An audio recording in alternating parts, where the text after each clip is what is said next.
Hello, everyone. Welcome back to our 221st edition of our broadcast here in the Issues Room. This evening, as you can see, I'm still going through some renovation work, and I've not been able to reestablish the studio. So, this is just a makeshift setup that I'm doing here just to be able to bring the broadcast. But this evening, it's good to be back. We're grateful. Volcano Shelton here with you. Um, Listen, how do you feel now since the inauguration 2022, uh, January 22nd, 2024? How do you feel? Do you feel things are going well? You Liberians, you the voters, do you feel that the country is on a steady course? Are you optimistic? Are you sure that good things going to happen, irrespective of the transition and what took place? And as you can see, the pacing of this incoming government is a little past 2 weeks now. Um, Still, appointments are being made. Are you satisfied with the appointments being made? You, the Liberian people, is President Joseph Boakai doing what you anticipated? Well, the opportunity is yours to join us here tonight as we look at the appointments, the continued appointments of the president's asset declaration and drug test. What does it mean? What does it symbolize? Is it actually the taking the lead as a leader, and with the folks who are answerable to him follow suit, or is it just going to be him and that's it? So we're hoping that my colleagues will join me here tonight. But again, I'd just like to say thank you, Tony and Brooks, for coming in from the historic city of Trenton, New Jersey. Trenton makes the word takes. I believe that's what they have on the bridge. But again, thank you to all of you who are out there tonight. I'm looking forward to a spirited conversation. We wouldn't be long here tonight, about an hour and a half. Um, but just to talk about where we are now as a country and where are we expected to go. We have at least 100 days ahead, as promised, to see a lot taking place. We have gone probably a little over, put it that way, 15, 16, 17, 18 days counting. But considering Liberia's problem is not ordinary. And I've said this for as long as I have known myself, and understanding the nature and the intricacies of the things that come through our country. The issues every day that we wake up to as a people. This is not ordinary. To become president of Liberia is not just in the mouth. We've seen presidents who have taken blame for their inactions. We've seen presidents who have come and failed miserably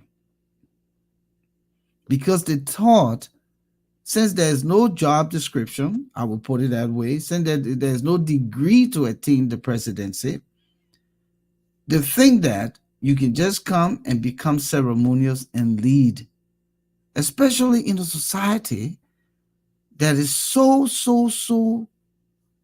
backwards in the sense of many things. Our institutions are archaic, the way we do things. Our development is beneath. We have not gotten on par even with our neighbors. For instance, the Ivory Coast, that we had gotten independence more than 100 years prior to them, and we have not even gotten on par in the area of technology, in the area of development, in the area of governance, in the area of capacity building and building our people, our society. We have not done any of those things to a greater extent. The country is so backwards. And even by having a new president and a statesman who we consider, oh, Mr. Barker, 40 plus years of experience, it doesn't mean nothing. It doesn't mean nothing. That country is broken into pieces. And I don't think the word rescue even can help it, because you know what rescue means. Rescue could be you were stranded and I gave you small thing and I rescue you for that moment. So is that what we're going to experience? That we're going to be rescued as a people just for a small moment or a short while? You were broke. You called me. You said, "My man, not easy. I need $50," and I send you $50. I rescue you in that moment. I haven't done anything really. So that mantra of rescue, I'm afraid. I am afraid. I am totally afraid when we say we're going to rescue Liberia, because Liberia cannot be rescued. Liberia is broken into pieces. So it's not an ordinary fix. It requires scientific approach, architectural approach, empirical approach, absolute scientific leadership approach. So I think the mantra of rescue is not sufficient for me, considering where the country has fallen. Because when you rescue, what do you do with the rescued? What do you do with the rescued? You have to provide. You have to resuscitate. You have to put life back in the rescued. Then you have to provide for the rescued to be able to survive. Can Joe Barker rescue Liberia in 6 years? Is it for real at the pace they're going? So let's start the conversation. Moses, Sandy, welcome to the show. We're here for 1.5 hours. Let's make use of it. Honestly, I spoke with Gerald Cummings. He might be joining us as a third eye, third voice, third panelist. So I just wanted to talk a little bit about this whole rescue idea, because if I call you Moses out there in Delaware and say, my man, and I say, oh, man, $100, you send me 100, you rescue me in that moment. It's temporary. Yeah, So Liberia they experience a temporary situation. yeah, But tell me, brother. yeah. I mean, let me say hi to our many viewers out there, and please do us a favor, invite more people by sharing the link. If I can just piggyback on what you said regarding the phrase rescue mission. Um, when you look at what happened in Liberia for the past 6 years, then I would tend to agree with the Unity Party and the alliances that coined the phrase rescue mission because the country was on autopilot. Nobody was in charge, nothing was working. So the rescue mission is here to ensure that somebody is in charge, to resuscitate, like you said, to pump blood, to pump life into places where there's no life. Um, the only thing I will agree with you on is that to be able to do this effectively, there have to be some concrete actions that need to be taken. And you can repeat the mistakes of the past. So we should ask the Unity Party to make sure that it's keenly watching what is happening in the country. It is living up to the commitments that it made, and they can demonstrate that by initiating an audit of the inaugural committee. Because you came to resuscitate, you came to revive, you came with a rescue mission. All the ugly things of the past, you want to start sweeping them down. I think Councilor Gonglo will do well. If we can just borrow that broom from him, we need to start sweeping corruption. Mr. Boaka has demonstrated that. He declared assets and all of that. And these are all laudable initiatives. But let's bring in Miata family. They'll bring in executives of the Unity Party to tell us how the $650,000 was used. Let me stop there, Volcano. And Alfonso, welcome. So, Alfonso, welcome. Yeah, thank you. I just started a conversation on the theme, the rescue mission. I'm looking at rescue from many facets, but one of the uh, key areas when you contemplate rescue is something that you experience when you're in a crisis situation. So Absolutely. if Alfonso is out there and he say he's trying to at the train station, he can't get out of there. He said, "My man, I can take the Uber. Can you Uber me out of here? I just rescue you in that moment." Absolutely. So this rescue mission here, is it going to be temporary? Is it going to be long term? And Moses, I think he's still optimistic, but the pace by which the mission is or the train is going is concerning. Tell me. Yeah, thank you guys. Good to be with you all again. And, greetings to all of the viewers. They hear Moses and you inviting the viewers. So please share the link and come and participate in the discussion.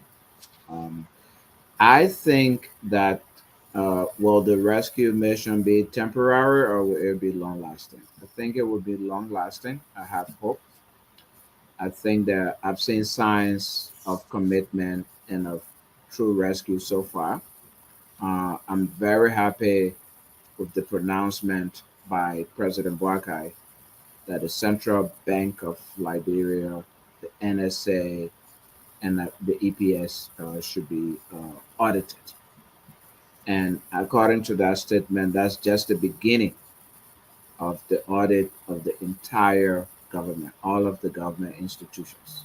So that's really good. I mean, I don't remember a time in recent history, in Liberia's recent history, where the president has ordered an audit, comprehensive audit of all of government institutions and agencies.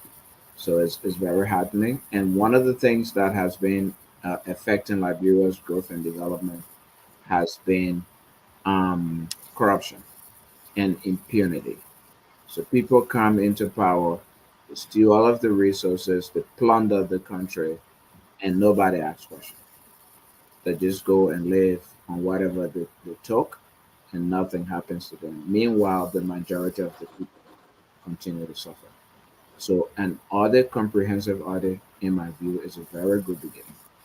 Um, I know we will talk about this a little more, so I will not go into too much detail, but I will end by saying that the Barker administration was inaugurated January 22nd. Today is February 9th. So we should take pause a little bit. It hasn't even been quite a month yet. So I don't think they're going too slowly.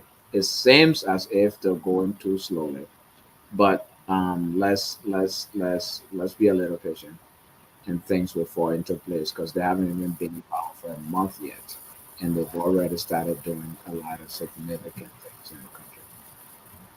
Thank Well, you. I mean, you know, this is not coming from me. It's coming from what we always in circles and people are concerned. And when you talk to people on the grounds, they they're still not too optimistic. So many things happening right now in the country, the appointments in government. Some believe that the president is making mistakes. Uh, and we'll talk about one or two of those appointments. But one of the burning issues that people are concerned about: how many advisors is this president going to appoint? Is there a way of appeasing the people who were with him and to keep them in the photo ops to be around him? Because the same way we talked about George Weah, we're going to talk about Joseph Boyka the same way, irrespective of what we anticipate and what we are to anticipate. Yet, when the people are raising these concerns, then it must be brought up. And that is why the issues room is here to discuss the issues that matter to the people, to the country, and to our international partners. We don't want to see a reverberation of the same thing. You talked about autopilot. You talked about rescuing and all of that.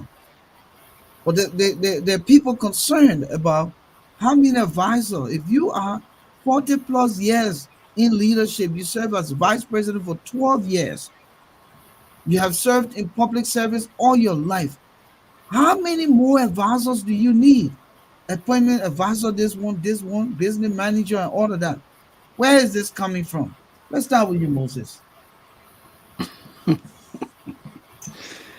Well, in And we hear it's a it the is president a has the will and legitimate pleasure. Hold concern. on, hold on. They say the president has the will and pleasure. But Yeah, when the will and pleasure becomes questionable by his employers, the Liberian people, when it becomes concerning, then there's a need to talk about it. And I'm not recusing myself from the Liberian people, neither you and neither Alfonso. This is a conversation. Just wanted to make that point. yeah.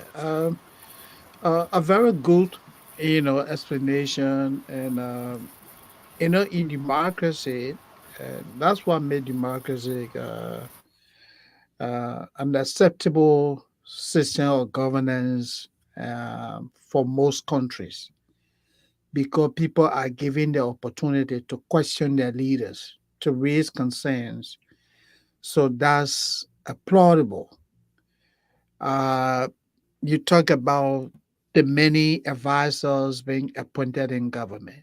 Yes, the employers have to know, because the fear most people are having is that, look, we do not want a bloated, or public sector. When you have too many jobs that can be done by fewer people, and you got 100% doing it, then that defeats the purpose. But again, what I would like for us to do, of kind of, like you said, uh, the president has the will and the pleasure to appoint. All we should ask for is that people who are coming into the public space, those people should be able to measure up to the tax, because Liberians are concerned that, hey, job we are using over $300 million to pay salaries. So if you're going to come and you say you want a small government, then you need to begin to trim down. You don't want more than you can handle. So it's a legitimate concern. So, And I so yeah, know yeah, let me Mr. just Walker will follow for leadership experience. let me So just. look, You can hear me? Can you hear me? I'm hearing you. Go ahead. Yeah, quickly. Dr. Augustine Conning, Senior Advisor to the Office of the President, Ministry of State for Presidential Affairs. Mrs. Magdalena Cooper, Senior Political Advisor to the Office of the President, Ministry of State for Presidential Affairs. Hmm. Okay? And I Yeah, believe if we go into previous appointments, we'll see other things happening. We also understand that the president appointed a business manager.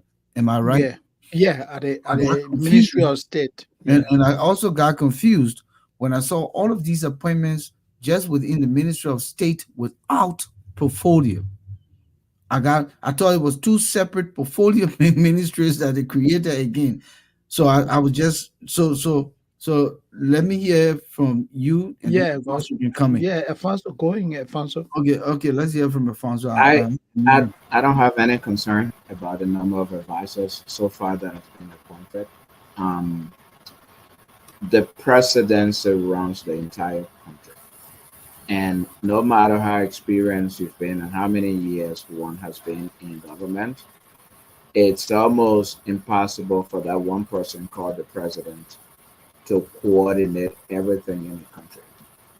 Um, so therefore, the advisors are there to help the president. In the United States, if I'm not mistaken, there are about 30 to at least 30 advisors to the president that are appointed by the president. but remember that 50 states here. Remember that 50 Yeah, states here. This is a yeah, federal country. I know, Mhm. but they're not the advisors are not appointed based upon states. They are appointed. I'm just giving you the volume. Mhm, When you say 30, I'm just yeah, trying to tell you that. you're right. You're right. The Yeah, population is yeah, different. The yeah. advisor, all of Population, that. I the agree, income, the but economy, and all of that, it's different. But they are appointed based upon the advisors are appointed based upon program areas and program priorities of the government. For example, they have an advisor on energy, where that is when they want to talk, they want to focus on energy issues, even though there's a cabinet position on energy, but they also have an advisor because the president has to carve the policies around those areas. The cabinet, the ministries implement the president's agenda, the president's program. So the advisor on energy, for example, or the advisor on political affairs, for example, will create, will help the president create the policy, and then the agency will implement that policy. So that's why it's important to have advisors on those key areas because the president himself or herself was not going to sit down to develop all of the policies and programs around all of the government's programs and activities. Um, I think so. Yes, and so far you're right.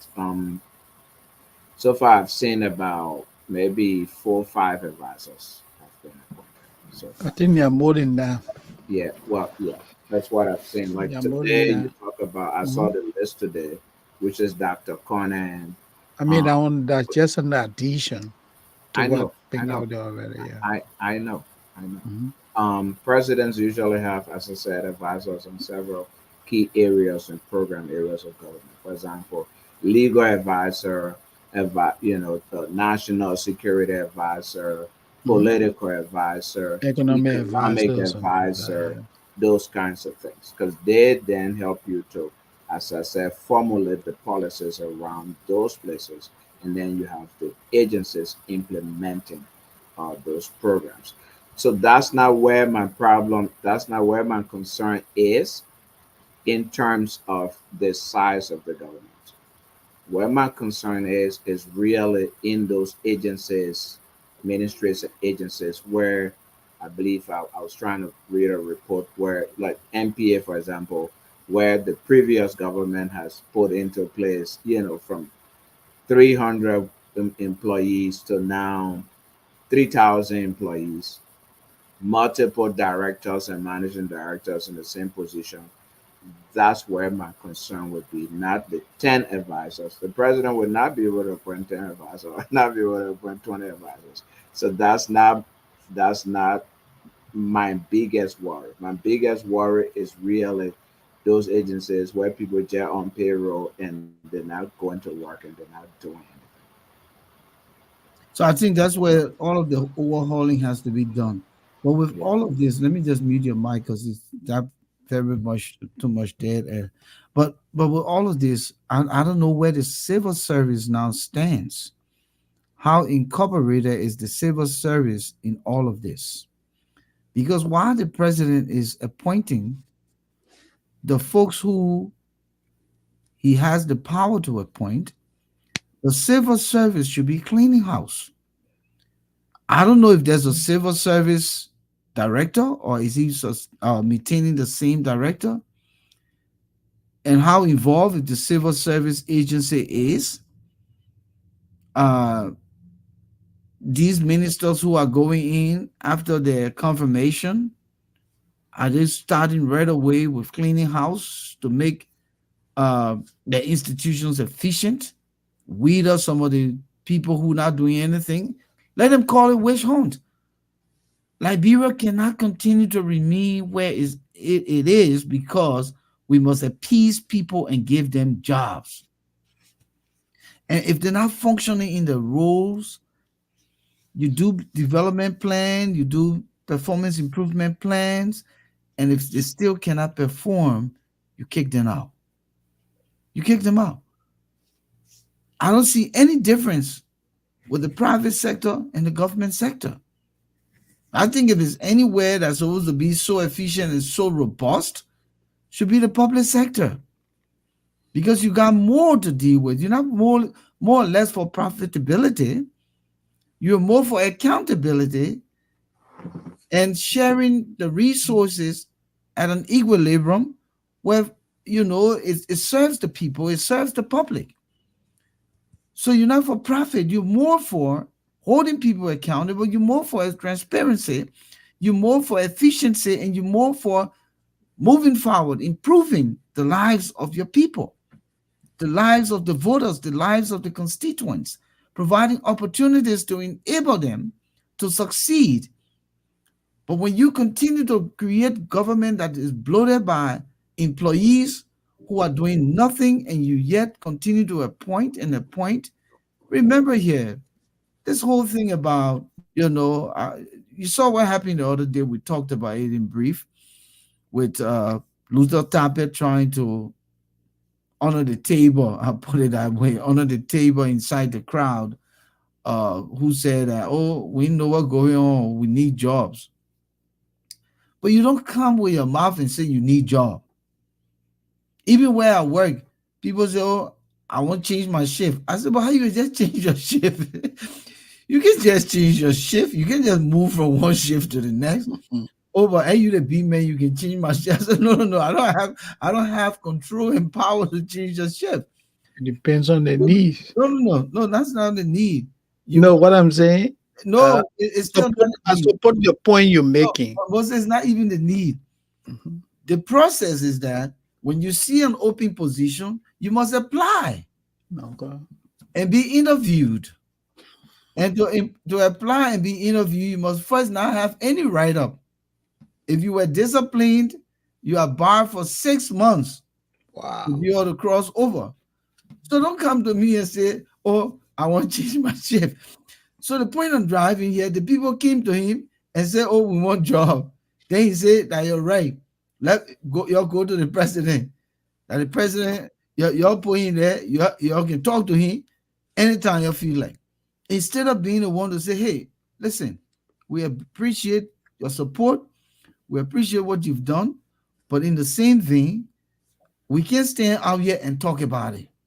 The process is we'll take all your documents, your resume, we send it to the civil service. We'll look at where your skill set, fit, and we'll see if availabilities are there. That's where you start weeding out the CDC people who are just on payroll, the ghost people who are just on payroll, to accommodate your people, but do it in the context of fair play. So that's what I'm talking about here. Instead of coming here and looking at just the big names in employment or appointments rather than focus on the real people, the technocrats, the layman, the folks who are just walking around dragging their feet all in the ministry on cell phone and doing nothing. I think is a holistic approach to settling this government in this first 100 days. And that's what I'm thinking about. And that is why it looks like a snailing process. Well, I would say that like any administration or anyone going to a new job, it takes time to acclimate. You know, you got to know the terrain. You got to better understand your responsibilities. You got to You got to know the people you're working with. So And who needs to acclimate now? Because you ready to make me the mad president, here tonight. The the, president needs to acclimate. of Is course. there a job profile? Eh? If we don't have a degree for the presidency, then we could write a No, job profile. Who wrote the no, job no, profile for him to no. acclimate? Where I'm coming from, No, I'm not looking at appointments. no, but I'm you're not talking looking to at the appointment. president Where I'm coming acclimating. from, I heard you say that the process is very slow. That's what I said. No, no, Taking no, no, over no, a no. country. No, I'm not saying the process is slow in the context of slow. What I'm saying, the uptake of the process is slow because the people are concerned. But the focus is more on the big appointments. I'm asking you and I to discuss why isn't the civil service being prioritized so that by the time the ministers come in and get confirmed, they're looking at what they've met, what type of workforce they've met, whether these people are legitimate, because that's the way you can weed out and bring in better people. All of this need to be a holistic approach. That's what I'm saying. I'm not talking Okay. about, yeah. So just coming back to the civil service, right? Hmm. I may be wrong, but my understanding of the civil service is to recruit. That's the fundamental role of the civil service. And place people in Recruit, and do placement. for the public sector. Take, for example, if we need or 10 janitors at the Ministry of Information, the Ministry of Information communicates that information to the civil service that, hey, we have these vacancies that need to be filled out or that need to be filled. Can you help us recruit? They're going to advertise the position. The civil service has its own criteria in terms of what you need to have before you can be hired as a janitor. They schedule interviews, they recruit, and they send the list over to the Ministry of Information.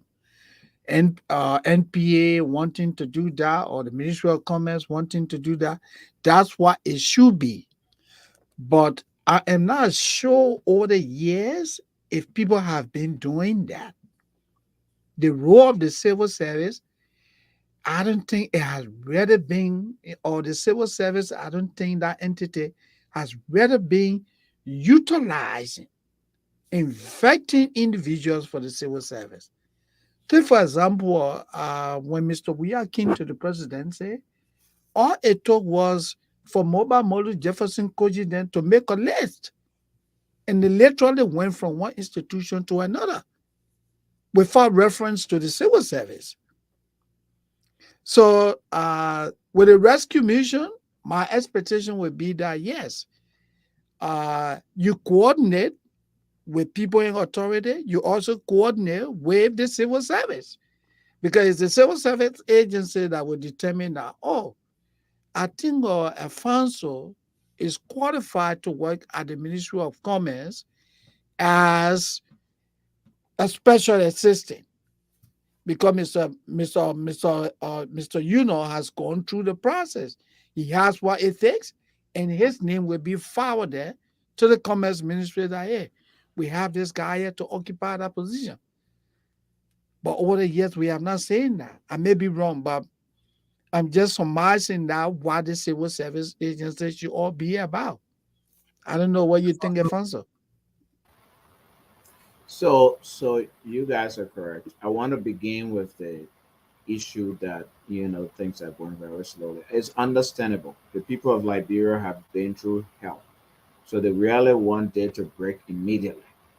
So it's like you've been in the darkness and you're waiting, and the day is going slowly. But the fact of the matter is that time has to take its course and go the way it will go. We will not jump over 5 a.m. and then jump to 7 a.m. or 8 a.m. So those things will happen. So I understand the anxiety and the Liberian people's expectation that things should make haste. And I myself see that one or two things are going slowly. But I think really, if you step back and look at the time frame, we haven't even gone a month into this new administration. So let's pause a little bit.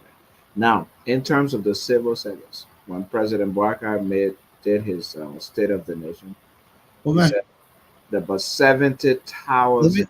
let me just throw this at you quick. Yeah, One one second. yep, You remember when the Israelites got to the Red Sea yeah, yeah, and they were mad? yeah, Hey, yeah, bros, yeah. You know, yeah. you couldn't You know, get us we, anywhere. we stuck here. We Liberians, can't but cross. that's what I'm saying. Liberians are at the Red Sea right now. Yeah, yeah. There is So no, we're not going to. I talk to the people every day, Moses and Alphonso. The people are at the Red Sea. and They're not patient anymore. and the Egyptians are following. They're Yeah, coming, and the sea can't open. yeah. I don't want to throw that in there. Go ahead. No, no, you're right. You're right. But when that happened and Moses, showed the whatever and the Red Sea open. So hopefully we'll get there. But going to the issue of the civil service, part of what happened under the WIA administration, um, based upon information I got, is a lot of the people that were hired in the government did not go through the civil service No. process. So they didn't go to the civil service agency. They didn't take the civil service test. They were not put in there by civil service. That is the problem. So the civil service was unable to vet their qualifications. They didn't even take the civil service tests No. to see whether they were qualified for the positions that they were going for and whether the process was competitive and open to everybody. It was not. People just dump people in different places and put them on payroll. And so they didn't go through, or they just send names to civil service, and the person who are running civil service were just forced to add those Yeah, people onto the yeah. civil So service many names. list. So when President Barker gave his State of the Nation, he said about 70,000 people on payroll, on government payroll, 70,000. Imagine that. And where's the revenue? Where are the resources? That's the reason why we always are not able to pay people and pay them on time. That's why we have budget deficits all the time, because the wage bill is way higher than the revenue that's coming in. Therefore, there's no money to even do all the other things, to build roads, to support schools and all of those things, because the wage bill is taking more than 75% of the revenue that's coming into the country. And to address the point that you raised, that it should be holistic for Canada, I think the president made that point in his State of the Nation, that civil service will be cut and it needs to be cut. So I think the process will be a little slow again, because they have to go into the system to see who entered the right way, who didn't enter the right way, to also see who has qualifications for those positions that they were, occupying, and who doesn't have qualification, and by that get rid of people or reassign people to different places and those kinds of things. It will not happen overnight. It might not even happen in a month or two, because it's a whole process that you have to go through. So but I agree with both of you. Definitely, the civil service needs to be looked at, and it needs Yeah. to be trained. And what we need to do in Liberia is to focus on building a private sector to absorb some of the people. Right now, the government is probably 90%, 95% employer in the country. That's not sustainable. That is not It sustainable. doesn't even make sense, Yeah, Alfonso. It yeah, doesn't make sense. And only in Liberia, I think this thing is happening, yeah, where everyone look to government for employment, yeah. and government allows it because of the ineptability of the folks who become president. Hmm. Let's be frank. Let's be rational here tonight. If I become president and want to please everyone around me, then of course I'm going to increase the payroll. Hmm. I'm going to increase the workforce. Hmm. And that is what we find. And we have to change that behavior. You know, unfortunately, we have to change that behavior. And that's why few people are saying now, but why is President Barker appointing all these advisors? Some of them saying all the old people. Some people say all the old people. What they bring into the table? But they bring in experience now. Wisdom, bringing wisdom and experience. But that's the nature of the Liberian man. When the Liberian man gives you something, he wants something in return. And we talked about this whole managing expectations. The people are saying that they've managed expectations from 1847 and they can't continue to manage expectations up to 2029. We all know that President Bouaga is a one-term president. And the reason I say this, I don't want it to come across negative, but he just came to just set the He tune. set the stage, yeah. Yeah, set the tune, put Liberia on a good footing. Hopefully, the next president who will come, if he means well for the country, he can build on that platform. But, gentlemen, I talked about a broken country. And that's why it makes it so demanding that we need to start to act fast. Because as soon as we slow the pace, we give the criminals the opportunity to regroup, to find loopholes, and to do the things that they're used to doing. But if you jump in and just start knocking the hammer and demolishing, you throw them off their equilibrium, you throw them off their ability to be relaxed. And honestly, we need to work. I don't want to come back here by June and hear sad stories and hear soft stories and hear, oh, you know what, and you know what, and I don't want to hear that. When I interviewed President Bouaga in Liberia on one of my trips, he said the country needs leadership. Just before I continue my thoughts here, let me bring in Gerald Cummings. Gerald, you paying attention? Quickly, let me welcome you to the show. Thank you for joining us. You're muted. Unmute yourself. Thank you. You've Yeah, been here Mr. in the Cummings, issues room before, so you're not welcome. you know the conversation we're having. We're talking about everything where Liberia is now with these appointments, the pace, what needs to be done. I'm sure you know Moses, but I'm not sure if you know Alfonso. No, I haven't met Hi. Alfonso. But Alfonso, good evening to you. Good evening, Gerald. Good to meet you. And good So evening, Mr. Sandy. Same. Long time. Yeah, Compliment I of the know. season. Yeah, Joe. Yeah, we should the same, man. Welcome. It's a pleasure to have you. Thank so you. quickly, I'll just bring you in right now, leaving my point I was trying to make, but I was also trying to say that we've gone 2.5 weeks. People are saying that we're rushing, meaning the anticipation of the Liberian people. They're looking for too much too soon. But we also talk to the folks on the grounds, and they're seeing things that are happening, and they told that the Unity Party was ready. You come in, bam, bam, bam. You call a carpenter to come and do renovation. But then the man come, he take out one door, he say he ain't got the other two, he going to go come back. Then he come back that day, the day wasted. Then the next day he come again, he knock two iron. He said, oh, I got my hacksaw. The other iron too high, I gotta go come back. So people, our people now, the people have waited too long. What is your take on the anxiety? Thank you, Volcano.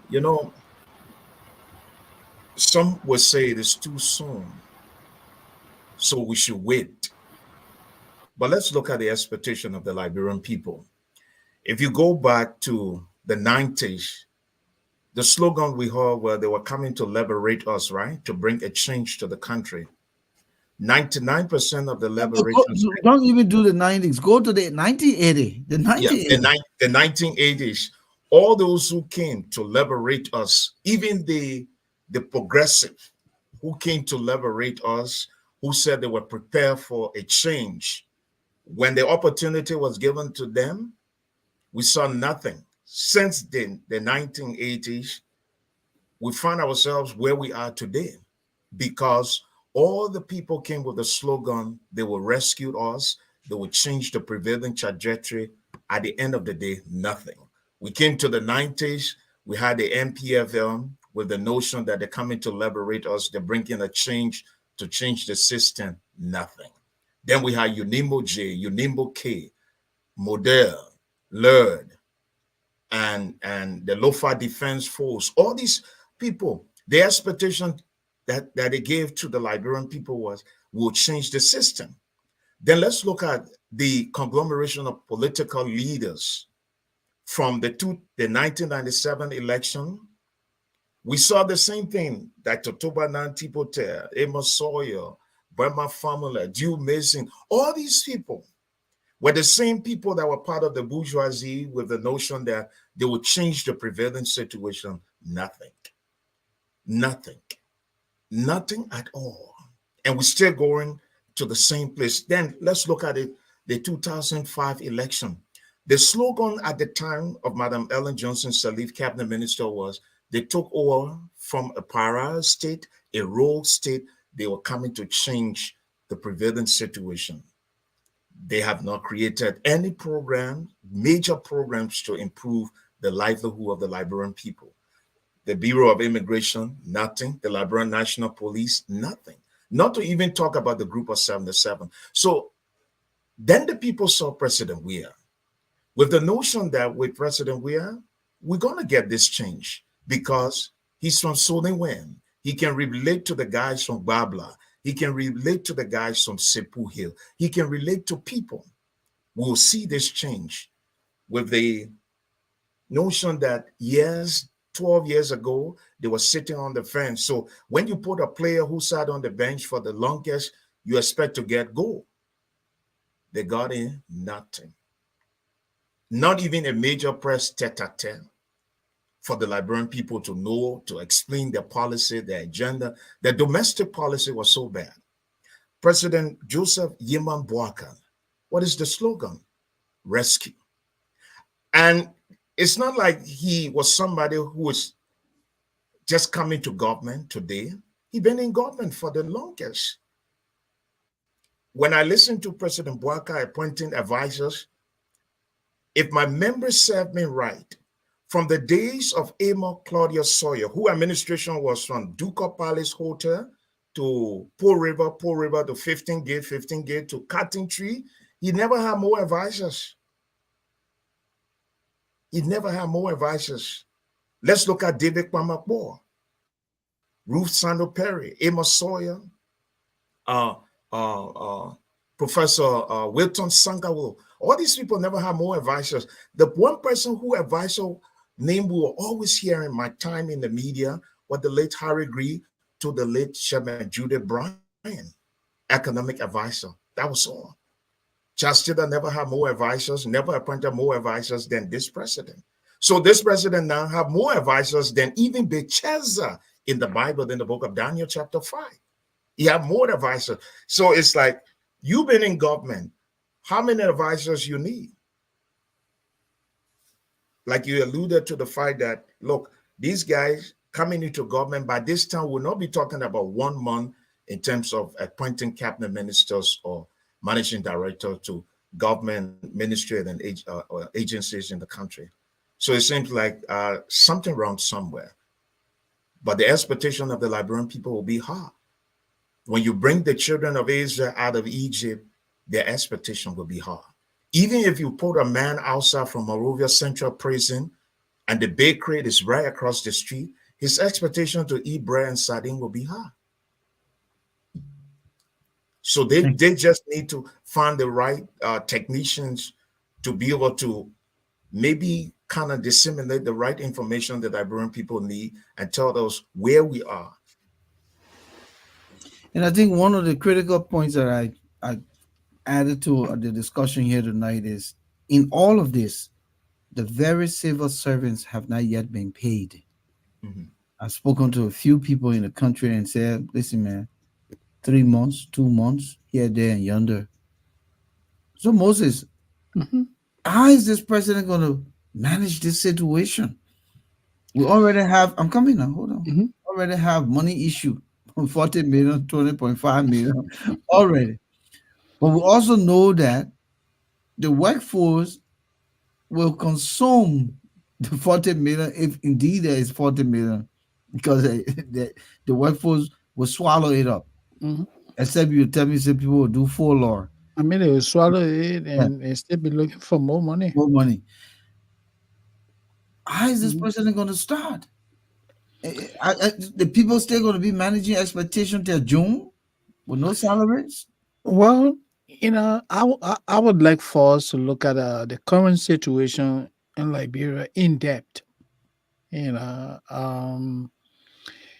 where Mr. Waka or where the Unity Party took Liberia from. We talk about rescue. Before George Weah left the presidency of Liberia, I think the government was indebted to the civil servants for more than 2 months. Civil servants in foreign service more than 3 months.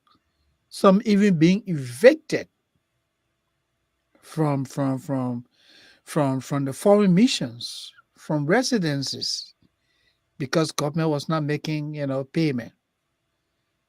And you have a government that comes in with almost nothing to start with. Now you see this big argument. Mr. Weah said he left $40 million in the consolidated account. Mr. Barker said he met $20 million.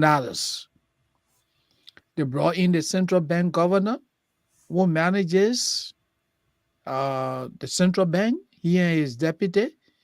In fact, they created more confusion. They're helping to provide clarity on in this matter.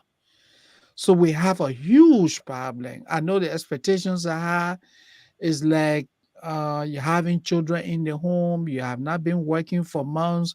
It has only been the mom trying to keep the house afloat. And you go back to work, and now they expect that everything will just, fall in place like that. It's not going to be that way. It's going to take you maybe 2 weeks before you, or 3 weeks before you get a first paycheck. And then gradually things will begin to fall in place. That's where Liberia is.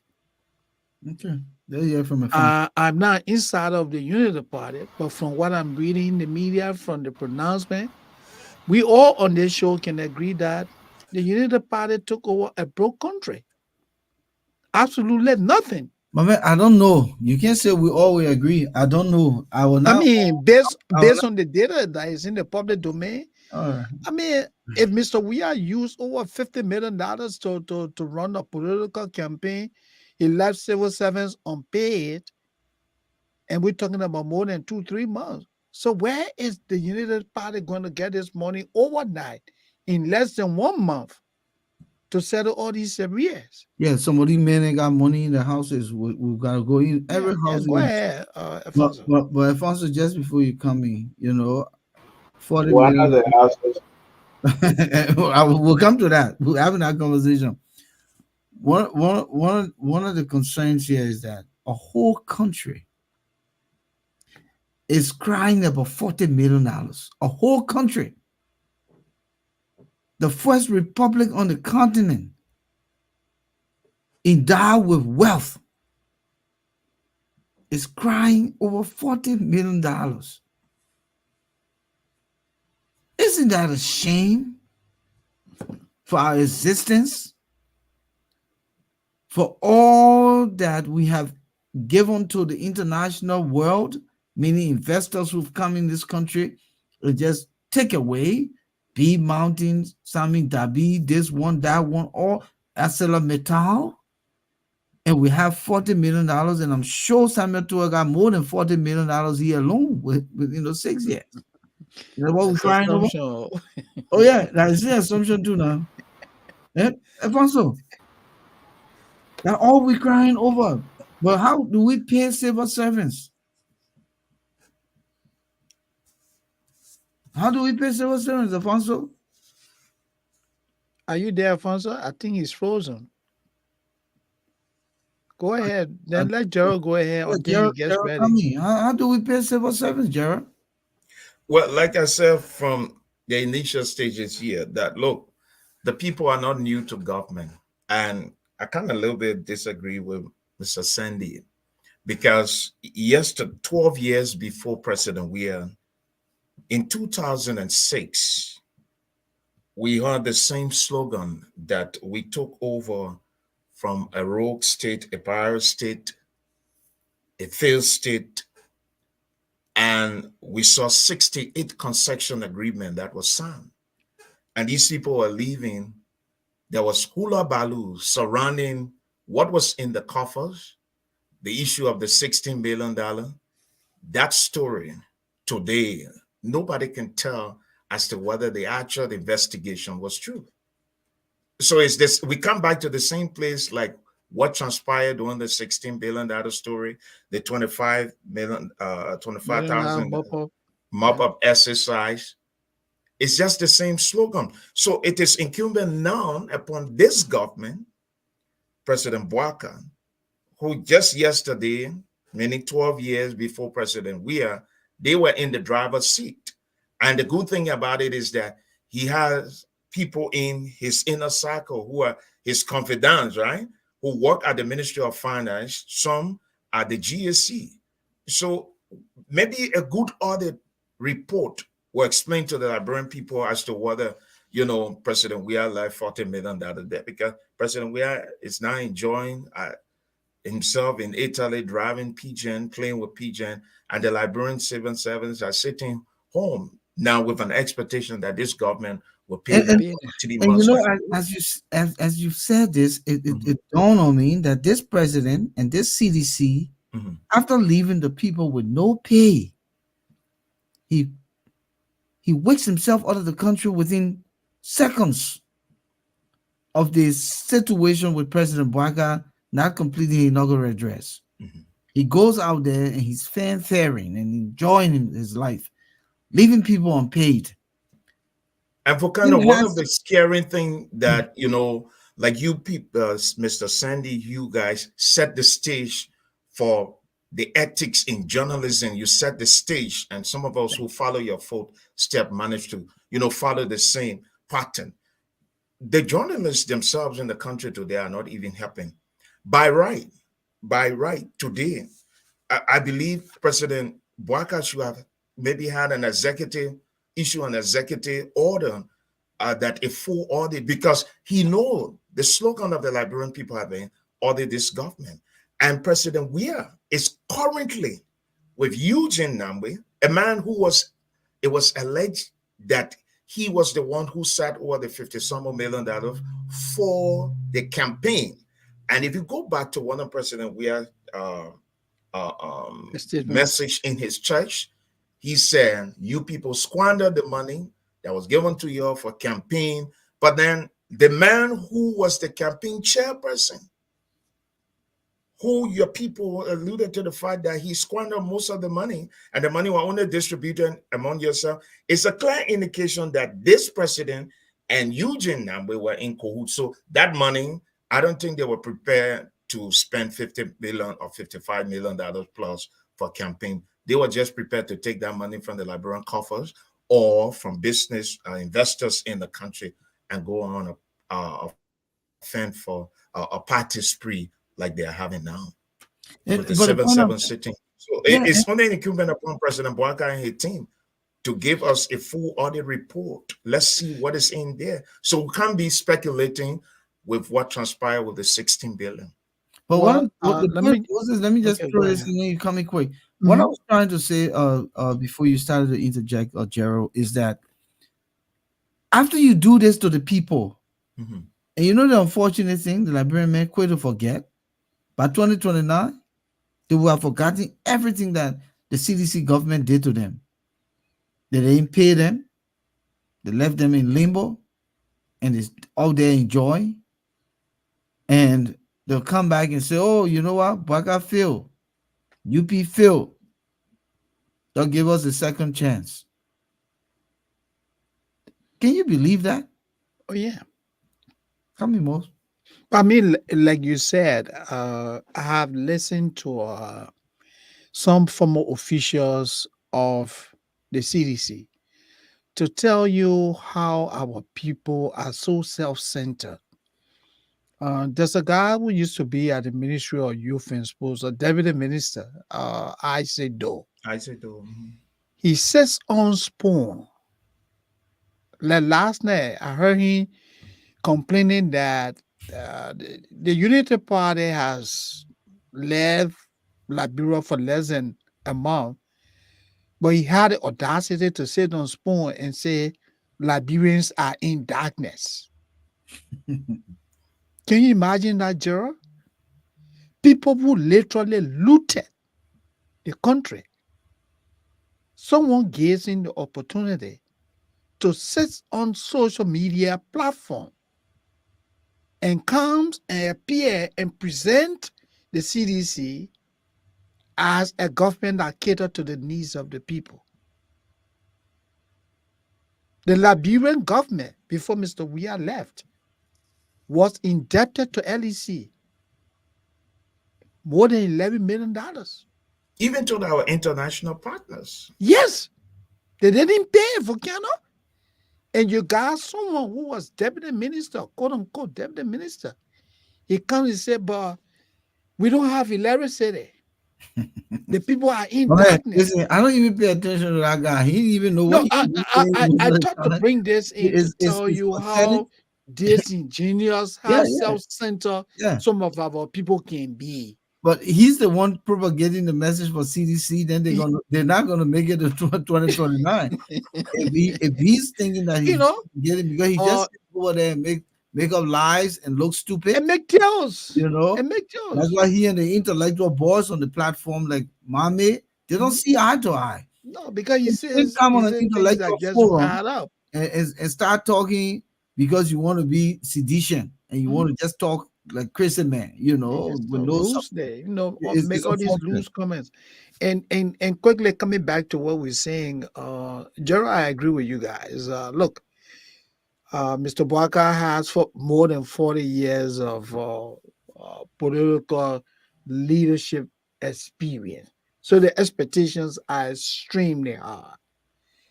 I would say that, like any of us moving to a new job, no matter how experienced we are, it is going to take us time to adjust. The expectations are high. The people are hungry. They don't have time. When the kids are hungry, they want to eat. Mhm. Oh, daddy comes, my man, you have to do what you got to do to provide food. The kids want to eat. They don't care.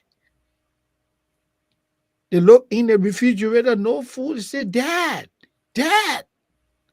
So we understand. But let's give the Unity Party the opportunity to settle in. The challenges are tremendous. A lot. Well, I said it from the beginning. Liberia's problem, Liberia is a broken glass, shattered, and you can't rescue it. You can't even fix it. The time span to fix this country is another generation, is another civilization. But if you just joining us, welcome to the Issues Room. We're in our 221st production here. This evening is Friday, the 9th of February, 2024. We'd like to welcome all of you, our folks here tonight. My name is Sumo Stimbonge. Good to see you, Flomo Livingstone. Alfonso said his laptop just crashed. Oh man, sorry to hear So that. I'd like to also welcome Christopher Wesley, Mohammed Kroma, Lamin Tai, Adiaha Umo, all of you, Thomas Awaji, of course, all of you who are here tonight with us. My name is Sumo. Thank you for joining us here tonight. We have Gerald Cummings of the Rama Ministry, Rama TV. Right? Is it Rama? Yeah, Robin Christian Radio and TV. Yeah. Yeah. So we just conversating here tonight. We continue to talk about the appointments in government. What does it mean for the forward moving of the country? It's a slow pacing. Liberians are saying that, President Boakai is a little too slow. He promised 100 days, and the days are counting. The countdown begun since January 22nd, and they are too optimistic that those 100 days will bring solid results. They're also questioning some of his appointments. Civil servants are not being have not been paid, and where would the monies come from to pay civil servants? Are they going to continue to drag it on until they can get situated? What are the key sectors in the country that they can look to find money? What is the LRA doing? What is the CBL saying? All of those key institutions. So it's a critical situation for Liberia and Liberians. And of course, the mantra is rescue mission, manage your expectations. But, gentlemen, the continued appointments by the president, one of which has been discussed, and we're going to close on this before we go to memory lane. And what type of country is this? Let's spend at least 20 minutes on this conversation. The president has appointed Eugene Fagon to head rather LBS. LBS is my alma mater. It's the institution that I was groomed and increased as a journalist, particularly broadcast journalism. Moses Sandy, of course, many others. We have what we consider the LBS chat room, and it has been a lot of conversation back and forth. There are some people who are appealing and saying, "Let's give him a try." Give who a try? LBS. So, gentlemen, I'll start with Gerald Moses. Since Gerald did not work for LBS, right, Gerald? I want to be No, sure. no. My Okay. mom So, worked with you yeah, guys. yeah. So I remember your mom. But let Mhm. me start with you. Do you Well, think I'm coming? I'm coming. I'm coming. go Yeah. Do ahead. you think that LBS, the Liberia Broadcasting System, has been treated fairly with all of the veterans? LBS has been given to a lot of outsiders, and I would say in a condescending way, but I'm saying it in a jealous way, Mhm. because there were those of us who worked for LBS for more than a year and a half and didn't get paid, and were still uh, committed to the institution. Um, and there are a lot of folks still on the grounds who have grown through the ranks and file, and they still have the desire to serve and the competence. But because of political appeasement and political patronage, a lot of folks have been sent to LBS who have not even had the opportunity to lead 5 people. And they send you there as the director general. And we've seen that over the last 3 director generals that have served LBS, maybe 4, except for one of them who worked formerly at ELCM as a station manager. Do you think it's fair to LBS to send Eugene Fagon to LBS? Does he have it to serve that critical, intellectual, competitive institution in the country? Does he have it? The answer is no.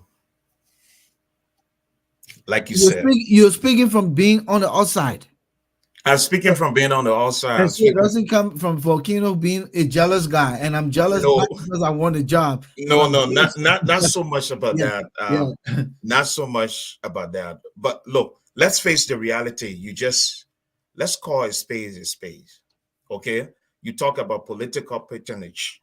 Over the years, the ERBC that I grew up knowing, okay, after the war, Moses Sandy, you, all the people from Duca Palace Hotel, when ERBC went to Duca, for ERBC to return to her original home, ERBC, in my mind, needs somebody who work in ERBC, who knows ERBC, somebody that is now operum with modern journalism, somebody that want to change ERBC, give ERBC that pre-war sort of face, and that want to make ERBC to be in to be in par with other media institutions in the South region. Over the years, we have not seen those things. Fagon will. It's too soon for some. They'll say, "Well, you're doubting his ability." No, I worked in the media before. I know the challenge is there.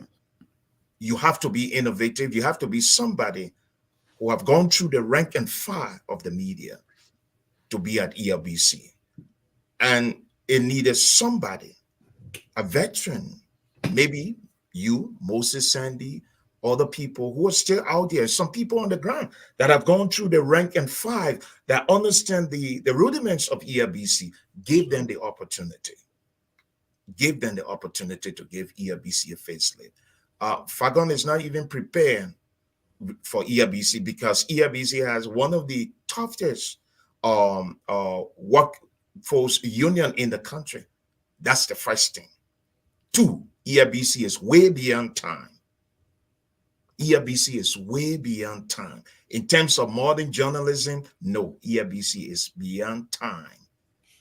This is the reason why you sometimes you find it difficult to see. You find it difficult. You see other local media institution, ELBC. You can't. They're not incompatible in any way. Those local media institutions are up there, but the ethics of journalism, the professional ethics of journalism, everything we saw at ELBC, the guys there are doing extremely well. They're trying under the condition they work on them. No, you need somebody who work at ELBC. It's not because Gerald Cummings supported Moses Sandy for the presidency. Let me look for somebody. Let me look for somebody who understands this system. And I can say this with all due respect. When Mr. Snyder went to ELBC, I thought ELBC was going to change. I thought ELBC, because I had a contract with Focus on Africa, East Africa, and I went to BBC to get a contract to relay Focus on Africa, and I met him there. But then while he was there, when I was in the country, I thought ELBC was going to change. No. Over the years, ELBC, your alma mater, your baby, the place you guys were some many years back, will take people like you and others who understand ELBC or understand modern journalism, who are prepared to market ELBC, to try maybe build another. Because when I was a little boy, I think they had Channel 7 then.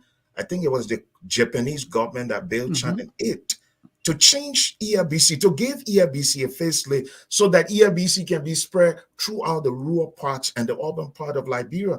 But I don't even know whether they have a 3 kilowatts transmitter that is even powerful.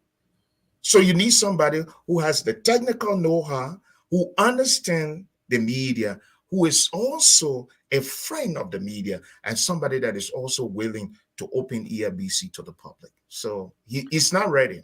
Let's hear from I'm not Moses. jealous of him, but I can tell his strength. I spent 14 years in the media. The brother is not ready for ELBC.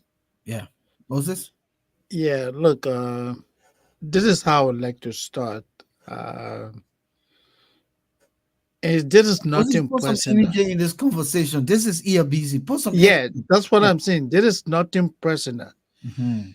Um, Mr. Fagon is a wrong pick for the position of Director General And at I'm LBS. hoping rather that President Barker is listening tonight. Because Eugene what Fagon, we heard is that mhm, Spoon, that his son now, and he listens to Spoon, and Spoon advocated for Eugene to go to LBS. So we yeah. hope that he's listening tonight. Go ahead. So as I was saying, there are a couple of reasons why I say that Mr. Fagon is misplaced. Mr. Fagon is a quack, meaning that he's not a career broadcaster. He's not a career journalist. He's not a professional journalist. He has little or no understanding of what it takes to even run a community radio station, then a national radio station or a national broadcast system. Why LBS was created, the fundamental reason is simple: propagate messages of peace and reconciliation inform, entertain, educate. Fagon doesn't understand that. Eugene Fagon is a propagandist. You don't want somebody that Fagon as Director General at ELBC Do me a favor, Moses. that will polarize the people. Pause right on that. Not Yes. just a propagandist, but negative propagandist. Yeah. Okay. I just The want, man is. yeah. You want somebody, Gerald, that understand that look, when he's at home, I'm not saying that the Director General should be in the business of doing news, doing content analysis of what goes on the radio and what doesn't. But somebody that would be at home and listening to LBS news, and after that, the next day he goes to what he calls for the Assistant Director General for News and Public Affairs, calls the deputy for broadcasting and say, "Look, I heard this, and I don't think this is what we are here for." Someone who has the ability to determine that is propaganda, this is not propaganda, this is divisive, this will polarize our people. Someone who has that capability, someone who has the capability that will go in the newsroom and say, look, this newsroom is causing more trouble for us than good. That's the kind of person you want running LBS, someone who is a manager. Fagon is not a manager. He has never managed anybody. He has never even managed a room of 5 persons. I challenge Fagon to disprove what I'm saying. He has no managerial skill. Why do you think George Weah asked Fagon to leave? Because when he was at the Ministry of Information as Deputy Minister for Press and Public Affairs, he became more divisive. He had the audacity, for example, he had the audacity to refer to Liberian journalists residing in the Americas as cartoon pushers, only because we were speaking to the core issues in the country. And this is the man that you put over the national radio, the national broadcast system.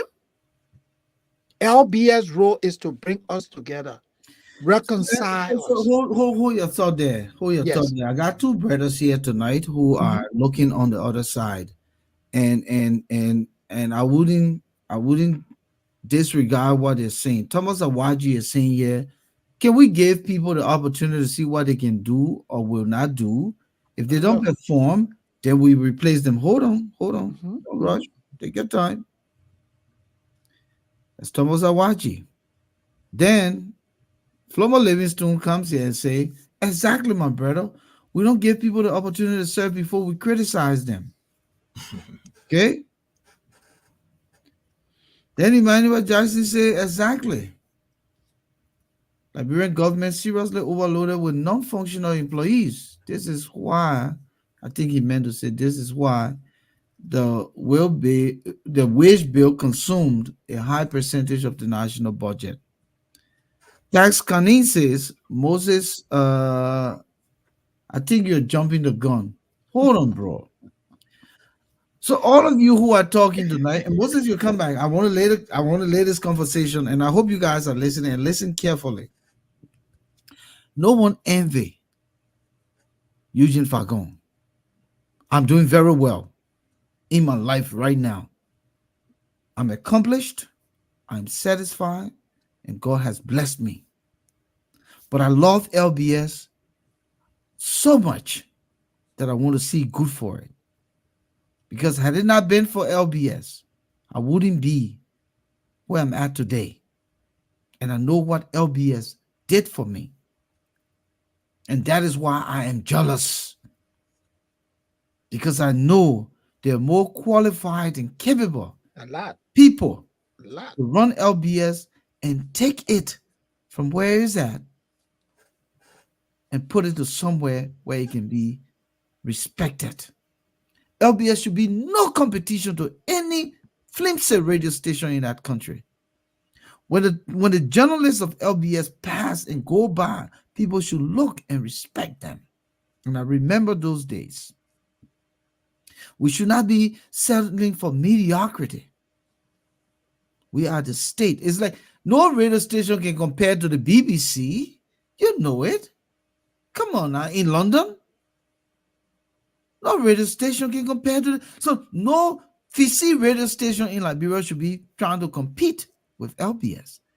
And so when you put someone who doesn't have the qualification, who doesn't have the competencies, who doesn't have the experience, who've never worked in broadcast media, only because he came on Spoon the other day here to talk and hold a one-man show called Facts and Fiction, and then now you're telling me And not qualifies in to be you're the telling other me journalist. to modify how I No. feel? Stop it, Flomo Livingston. I expect better of you. I expect better of you, Tax Connie, and I expect better of you, Thomas Awaji. It's like taking a janitor and making a surgeon or put him in the role of a surgeon and send him to JFK to go kill people. That's what it is. Moses, continue. Yeah, and look, guys, let me share this story with you. Before I resettled in the United States in 2000, Gerald, I was editor in chief in the news department at LBS. Then we had two powerful media outlets in the country, Moses, LBS Moses, and pause. LCN. Moses, let's pause there quick. Yeah, Please, you make that step. I just want to, this is a conversation. Let's have it. I'm not saying that you guys are jealous of him. I'm saying give him the opportunity to serve before criticizing. What is he going to serve? This man has no he training has in no radio understanding. communications. He's never been anywhere to show me that he was trained. The man brags about being a political scientist, not a communicator, not a broadcast journalist. Tell me now, Yeah, Flomo Livingstone. With an AA degree, he calls himself a political scientist. Not even Sawyer was referring to himself as a political scientist. Let's talk so. So all the noise we're making here for this UP government, we should be forcing ourselves now to get job. All the noise we've done, all the noise we've done. So we should be forcing ourselves. Do you know how qualified Moses is? How qualified am I? How qualified many of the former broadcast journalists even Gerald, we're sitting here. who are Yeah. educated, media practitioners. And then you take somebody from nowhere and make him LBS Director General. You think we're running Lena here to do doing Lena Panorama? Stop it, man. Go ahead, Moses. I Yeah, rest. so the this is what happened. I was in the, you guys know how the newsroom runs. Between 6 to 7, our major newscast is 7 o'clock. So evening hours, but then the newsroom gets real busy. By 6:30 or so, you see press releases coming from all over the place. So I was in the newsroom editing. We're getting ready, for the major newscast at 7. The Live Willing duet was assigned to do the news that evening. So duet came, he reviewing the file, I'm editing. By 6:45, a group of guys from the NPP, you may notice, but Frederick Bay and some other guys, they walk in with a press release. They came with this press release that was very critical of the United States government. And they wanted that to be a top story, a lead story. So when they brought it, they gave me it. And immediately I looked through, I saw two of the paragraphs. I just put it, in the newsroom, we had a file called the mall. And man, that's where you send the Mhm. human remains. So once I got it, I just put it in there. And the guys asked me, "Oh, Moses, would this make the news?" I said, "Oh, of course it will be on the news. You don't worry. This will go." So they left because they had a connection with Bleedy. Bleedy was deputy for broadcasting. They ran to Bleedy upstairs and they sat in Bleedy office. 5 minutes to 7, they ran down to me. "Oh, Moses, will this make the news?" I said, "Of course it will make the news. You don't worry about that. I will let it go."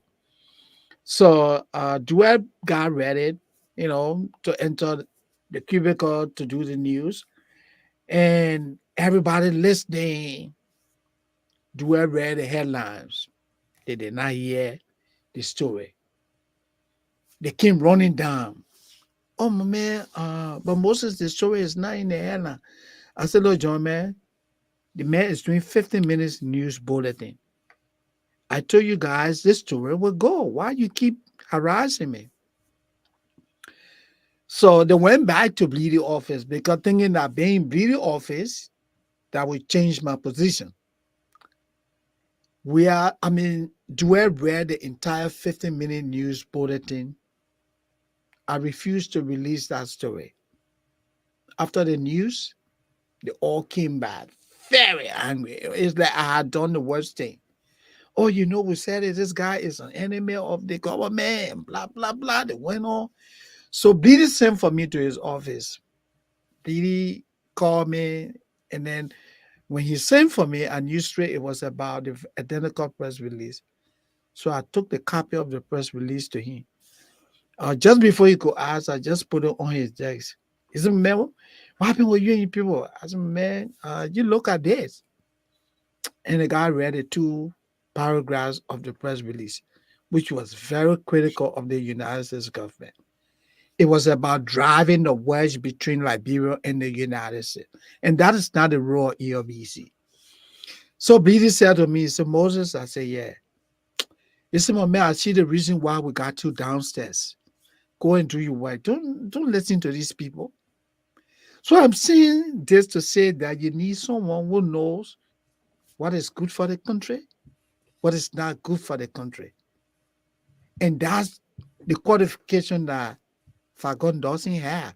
Fagon is not going to be an editor, but as director general, he himself should know the inner working of ERBC. We don't want Fagon introducing a fact and fiction on ERBC where he will divide the people more than unifying the country. LBS is for what? The taxpayers. We do not want a director general that will say, "Oh, well, Mr. Cummings said something critical, or Mr. Gerald Cummings said something critical about this administration, so he should not have no access to ELBC." No. LBS is state funded. If Fagon being director general of LBS, that will not be possible. Moses, let me say this quick. Yes. Some of the guys here are advising that you and I should give expert advice to Fagon. But when Fagon has already But he's not willing. I'm coming. Yeah. Has already condescendingly referred Refer to to us us. as Cartoon cartoon pushers. pushers in America. He's already destroyed the relationship. Well, And, yeah. We and established, I'm coming quickly, gentlemen. We established Alja Mhm. for the purpose of building camaraderie. Yes. We could have sucked in Fagon and given him a right of fellowship into our organization. Yeah. But because you said we spoke against some of the Some of the things things we are happening, we government, are government, he calls, because he wants to cartoon show that pushers. he Yeah. supports we are, and he was many deputy minister, Mhm. and I get so pissed off when I see these guys putting a whole lot of freaky honorables to the name. I can barely spell honorable. It bothers me to the in depth of my soul. But then he comes out and insults us. Yeah. So how can this brother expect us to provide The help expert he needs. Yeah. opinion, expert support, lend him our expertise? I don't care. Mr. Barker's appointment is his appointment. But we got to say what we feel right for the country. We got to say what we feel right for LBS. Eugene Fagon is not the best appointee, nominee for LBS today. Of He course. doesn't have it. He will never get it. He is just a guy who sits there and thinks that he knows it and feels that he takes pride in making loud noise. And the fact that he called me a cartoon pusher who is highly educated than him in the craft that he's going to go practice that he doesn't know of, he doesn't have it. And I stand by that. And anyone who doesn't feel that way, it is on you. But I know that Eugene cannot bring anything to LBS. Nothing No, he can bring to LBS. he doesn't even know the role of Let me LBS. let you come in. Yeah. And Gerald, quickly just let me just take 1 minute of your time, okay? Mhm. Uh we're saying this not because we hate Mr. Fagon. But we just saying that I think it would have been better if the UP, especially President Boyka, had taken into consideration the role of LBS. Being a social media podcaster, that doesn't in any way make you a journalist. Why would Fagon tell the deputy for broadcasting if they sit in a meeting? If Volcano Shelton is appointed today as deputy for broadcasting at LBS and they're discussing the role of LBS, what they need to do to consolidate, what would Fagon tell a Volcano Shelton? What would Fagon tell a Moses Seni who runs the news department? What will he tell me?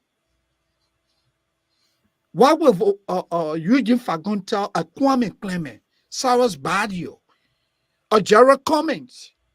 All of you guys who know the role of the media, who are schooled in the business, what will Fagon tell you? Moses, let me add this quick before Gerald Yes, comes in. You remember when GV took over LBS? yes, What did GV do? He sat with Doe. He said, "My man, ELBC, this LBS is more powerful than even the Ministry of Information. of course. Give me chance. Let me do my job. Even though people think that being Director General of LBS is a demotion No, to the Minister of Information, but it's a mistake.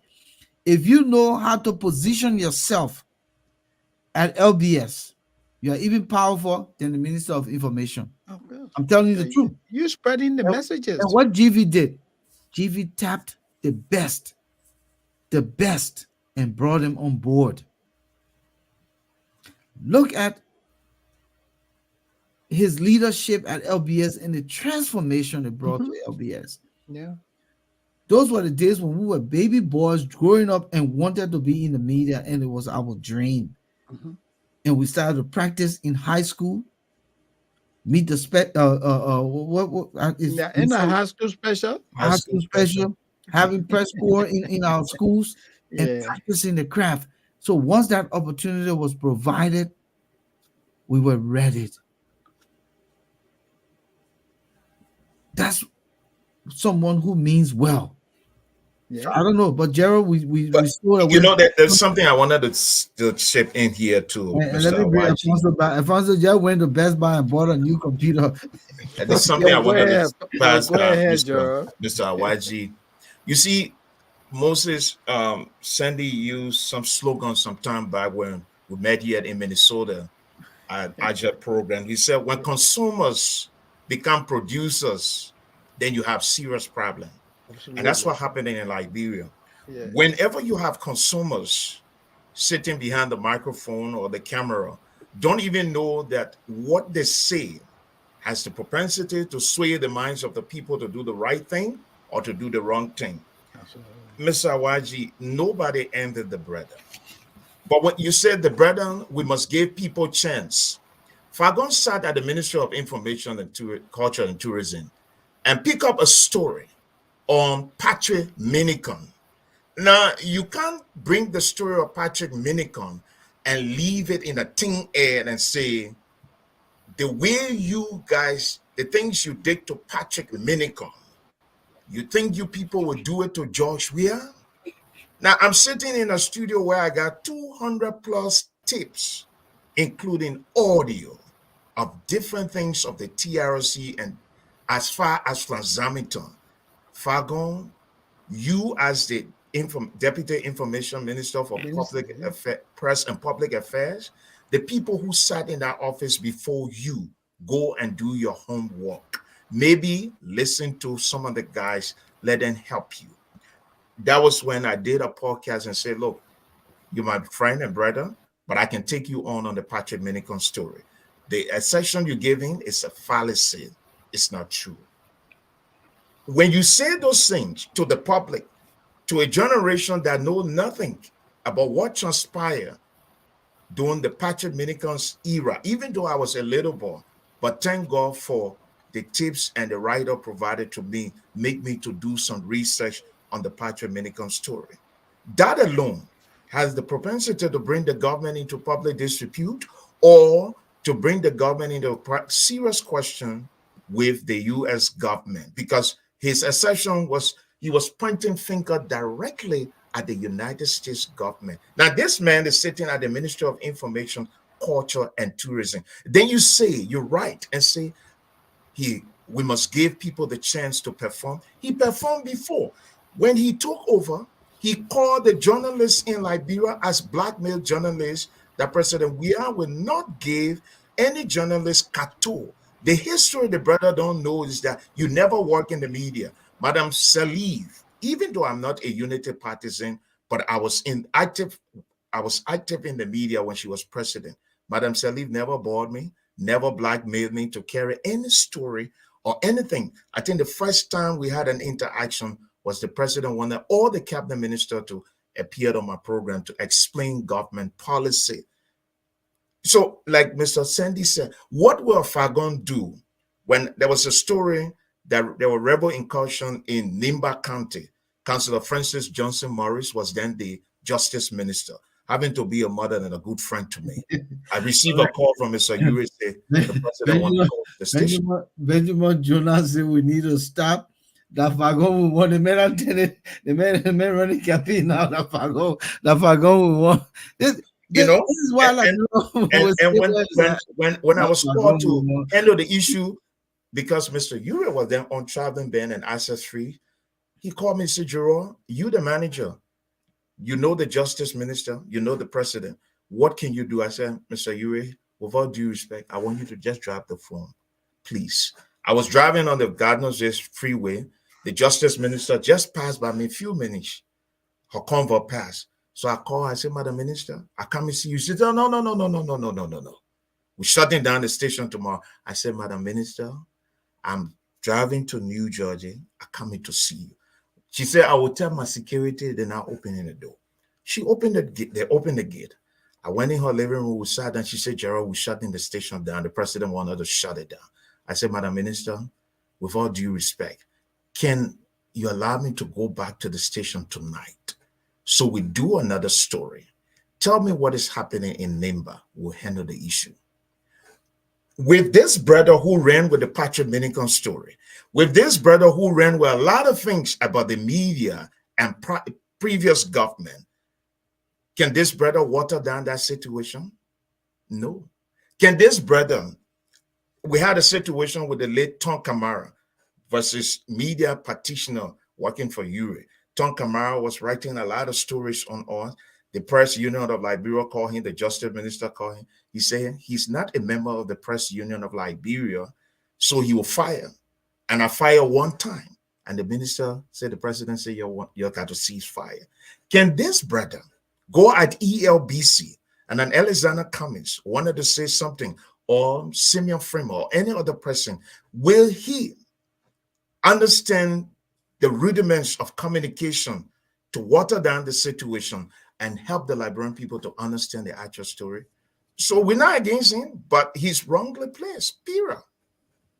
So this is the same Eugene Fagon who referred to Joseph Boaga as Pupu Pat. This is the same Eugene Fagon who was very adamant that Boaga was sick, old, and can be president. You know what bothers me? If I speak of anyone who is a presidential aspirant rather, in a condescending way, I would never take a job from you because I must stand by my position. But these are people. Fagon cannot work in America. He doesn't have the stick-to-itiveness. He doesn't have the abilities to get up and go 9 to 5 like you and I, and to grow through the ranks and files and be in leadership meeting with folks around us, and we take pride in how we conduct and carry ourselves. He doesn't have it. And so that is why they run to Liberia looking for an opportunity. And LBS should not be the place. Fagon is not qualified to be Director General of the Liberia Broadcasting System, and I stand by it. And I hope President Boaka, deacon of Ever Baptist Church, is listening tonight. I don't care who mobilized it, who influenced you, you would not get anything out of Fagon. The same way he turned his back. The man is the last minute of time joined the Unity Party Rescue Campaign. He did the same thing. He was propagating for Benana Ure, propagating for Benoni Ure to the core. Who made Fagon to come live on air? Ashford Garley. I was in Liberia 1 year. Ashford was then manager of LIB Radio, the same place you were, Gerald. Ashford was manager. And we had a show, and he called from, I believe he was somewhere in the States here, meaning Fagon. And that's how we kind of exchanged, and we came on the show. And he was propagating for Benoni Ure. And then in the twinkle of an eye, he was then with CDC. And looked how he carried himself, put up a disrespectful behavior in Morocco, thinking that he was big dog, threatening the people when the people have their system. That's a country. If they choose to put American citizens up in hotel and not green card holders, then so be it. You're in the country, you must conform to it. He carried on. He goes back to Liberia, carried on sitting Senator Snow, carried on using profanity. The man lacks the ability to control his temperament. He thinks that he knows it all. He thinks that he's top dog, but he's empty like a damn cartoon that he referred to us as cartoons. Eugene Fagon is the wrong pick for LBS, and I stand by it. Anybody else, but not Eugene Fagon. Mr. Boaga, if this is the change you said you were bringing, and you're taking people based on what people telling you, and you just throwing them places, then you got a long way to go. You heard Yeke Koluba. Yeke has profoundly said, he said it, that your government would be more corrupt than George Weah government. Those are profound statements that you must begin to guard yourself by as the president. It's just like John Molu telling Madame Salih, Yeah. just one day in the country saying the government is more 10 times or 30 times corrupt more than the Judith Bryan led government. And that came to I pass. caught myself. I said, what the guy is saying that And this that guy. that came to pass. Yeah. Gerald. That came Yeah. to pass. So we're not talking here because we want to talk. We're not talking because we're envious. No, no, no. If I want to go back to Liberia and live, it is my country. I will go back and I will live. But again, I say that LBS should not be taken for granted. And Eugene Fagon is not the right pick for LBS.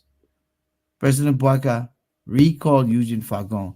Find him somewhere else to go. Eugene Fagon should be an assistant minister, or say he serve as deputy. Bring the man down as assistant minister, or send him to Lena so he can do facts and fiction. Send him to Lena.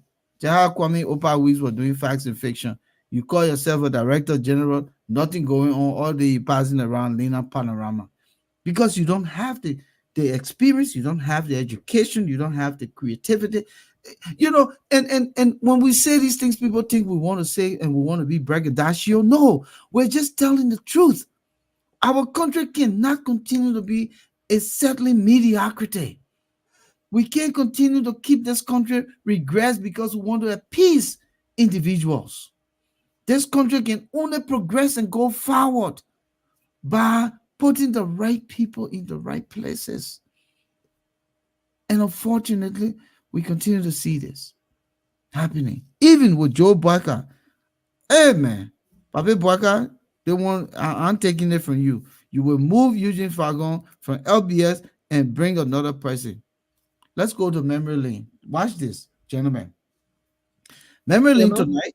Gerald was already in flight. Let him complete it us. What flight he was in? And you were talking, Gerald?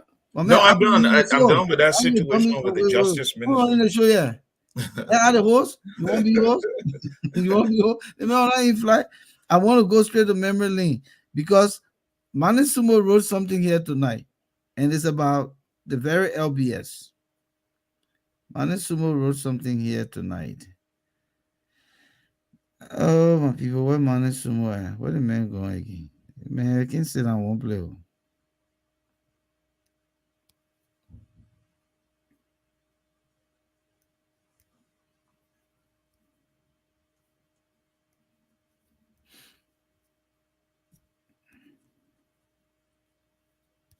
Okay. So we got a very mesmerizing and also a historical piece.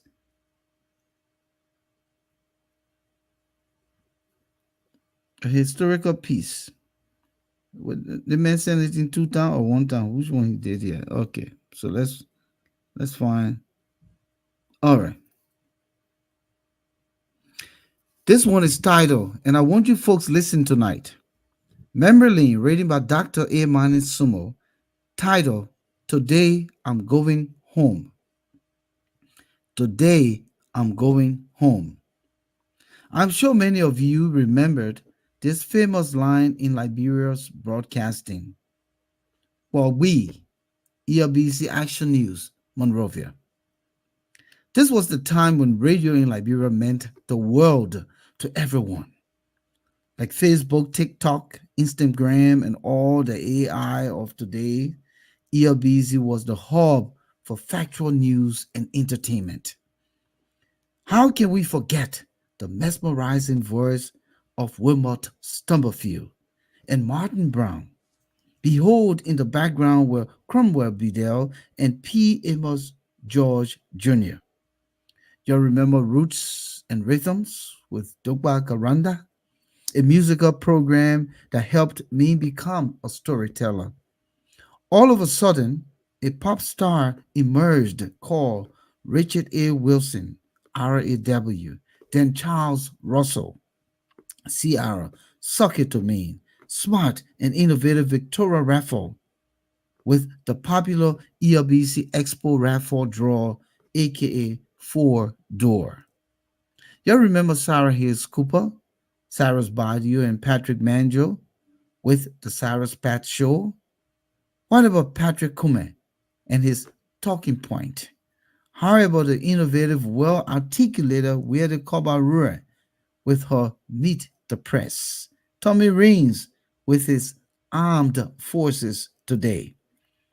Roadways to Health by Francis Popoblidi. Ministry of Hope by Bishop Augustine Maui. And most of all, Mildred Dean and her radio program, the Literacy Program. Oh, how I remember ELBC. Today I'm going home. Our own Steve Makundu with his Around the Nation. Simple English News with Mohammed Jalibai and Othello Yasir.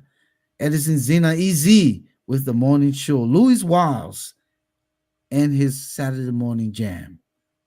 Yeah, the vernacular programs, the news programs, when my people in the interior could hear and understand the news of the day. Is Liberia lost?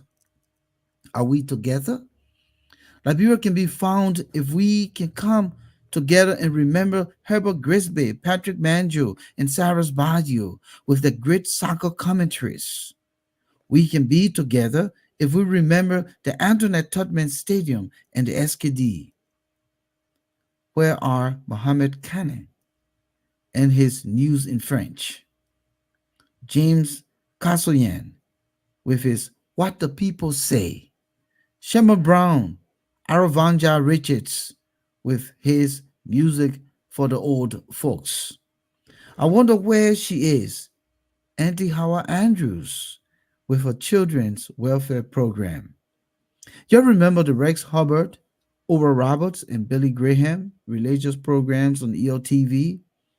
Then we had Different Strokes, the Jeffersons, Sanford and Sons, Good Times, The Cosby Show, 10 Speed and Brown Shoes, Love Boat, Solid Gold, John Travolta and Dallas. Oh, my dear ELBC, where are you? Vic Moreau, TV series Combat, The Final Battle, Heart to Heart, Hawaii 5-0, Charlie Angels, and James Bond 007, among others. This brought us together. Neighbors opened their doors to welcome those of us who could not afford a television into their living rooms. We shared the fun together. I remember Diary of Love, Three is a Crowd, Holiday Heat, Malawala Balawala, Johnny Just Come, JJC, The Village of Soso Women, amongst others. Where are Kwame Clement, Charles William, Aaron Colley, Paul Wynne, Charles Conowa, John Sumo, Carson Copier, Joe Morris, Wilma Machinini, Volcano Shelton, Moses Sandy, Jarcy Burfey, and Justina Gibson. I remember Janice Cooper, Max Willie, Hassan Kiewu, Steve Radisson, Steve Koya, Richelieu Duclay, Vampley Horman, Herbert Grisby, Rolandi Titus, Victoria Christopher, Emmanuel Kippart, Fanny Cole Weaver, Gertrude Francis, Eddie Garnett, Wessa Dennis, Laurice Reeves, she just passed, and Eustace Smith. Please add to this list of great substance. I cannot do it all. Where are the brains, Dr. Peter Nagel, Alhaji G.V. Krumah, Moses Washington, and Olivia Shanna? You hear the people who were director generals? I repeat, the people who were director generals of LBS, Dr. Peter Nagel, Alhaji G.V. Krumah, Moses Washington, and Olivia Shanna. Where is ELBC today? I want to salute and credit my colleague, Mr. Archie P. Williams, from the other side of knowledge. Keep up the good work, my brother. But I have been happy lately, so happy, very happy, when Liberians for the first time elected Joseph Yuma Barker of Wasonga Village in Foya District, Lofa County as president. So happy because we once more have the opportunity to restore LBS. We want to thank all these great people who made ELBC. But I want you to do me a favor. Can you take a walk with Joe? Just a closer walk with Joe. I'll come in peace. And I'll say to you, Manisuma, I'm not taking a closer walk with Joe on this one because he did not send the right nominee to ELBC.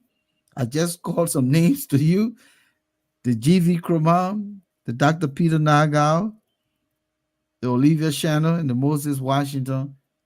We don't The find James that in, Wallow. yeah, we don't find that in Eugene Fagon. That was memory lane rating by Dr. Mani Sumo, a great contribution rather to the show here tonight. It was so good. I enjoyed it. I mean, he just brought the memory back. I think you need to put that like something you used to do way I back on don't the know. Yeah, radio. arts and vision. Yes, you need to find a fun I, instrumental no, I got and put no, it no, together. no. I'm planning for that. Don't worry about it. Yeah, and put No, it I'm planning together. for that. I'm planning for that. When I leave the issues room, I will retire with arts and vision. He But does a very good job, yeah, yeah, yeah. And I so like that piece. I hope when you do it, the late Ebenezer Blamo Robertson, Yeah, yes, yes. George But, Tower but Kelly. but let's add some more names. William Dwyer. William yeah. Dwyer, my good old friend. William Dwyer was stubborn in the newsroom. William was very What? stubborn. Then you're talking to late Janet Jackson. Jenna, I mean yeah. Johnson, All rather. these people, Janet Johnson, Jackson T. Jackson. You're talking T.D. Carter, who is now TT, with yeah. Boom. You're talking Steve Kenner, Octavius Obe, my big brother, one of the guys that I respected a lot. And you're talking Robert Samuel Morris. Yeah. All We the we boys, we can man. go on. That's what he said. Please add some of the names. The late And Bobby when he started Robinson. going down the movies, I was like, oh Yeah, my God, the yeah. guy. I like the piece. I mean, No, it's when a great people piece. like this No, no, no, talk, no, Yeah. no. Sam Abu, he did mention Dogba Karanda, He's Roots a and good Rhythms. writer. Yeah. Yeah, he did. He He's a did. He good mentioned writer, yeah. Dogba Karanda, Roots and Rhythm. But let's continue down our list. My good old friend here, brother, is all here in of Philadelphia. Darlington Pillina, of course. We went in the class of 92. Charles Dennis, who is Mhm. the fiance of the rest. What's it called? No, no, what's her name? Yeah, and I, Uh, Darlene Bronsky. What her name? Bronsky. Yeah, what her name? What was What the was the slogan? why the catchphrase for? goes there, No, there was something No. about yeah. or What was the the theme for the fixer. coming Fixer, campaign? She the was fixer. fixer Yeah, too. the fixer. Yeah, she Yeah, was fixer too. yeah. Yeah. So we hear that Charles Dennis, a good brother, also was on Chappie Charlie, of course.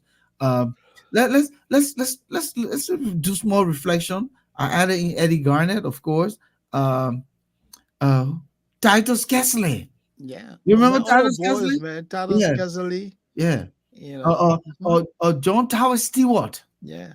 Those were the guys behind the scene, right? Yeah. Augustine Sati, of course, who was in engineering. Yes, that he was Um, with the engineering department. yeah, Mr. Tama engineering. yeah, yeah, yeah, All those yeah, people, man. yeah. LBS that you and I knew, man. Man. Then we look at Mr. Massaquoi, who was in the sales department, Sales, yeah. and then Garrison Yenna. He's in Oh, yeah, Minnesota. and when you go in there to just Audrey Blamont, you are also in Yeah, sales. I yeah, can work mom. with Yeah. Olivia Mrs. Shannon. Yeah. Yeah. Mrs. Comfort Chenoweth. Yeah. Yeah. Yeah. Yeah. Then Just anyway, yeah. Evelyn Wee was Mhm. HR director.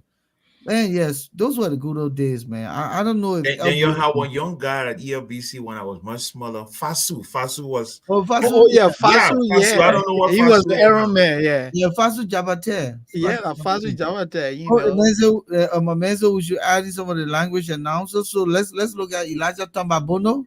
Elijah Tamabono, Uh, James Kissany, yeah, what the other many Matthew, I think what Matthew what the Basa Seaton and language we are, announcer. you guys have Seaton and we are, the crew yeah, has Yes, it's only we are, yeah.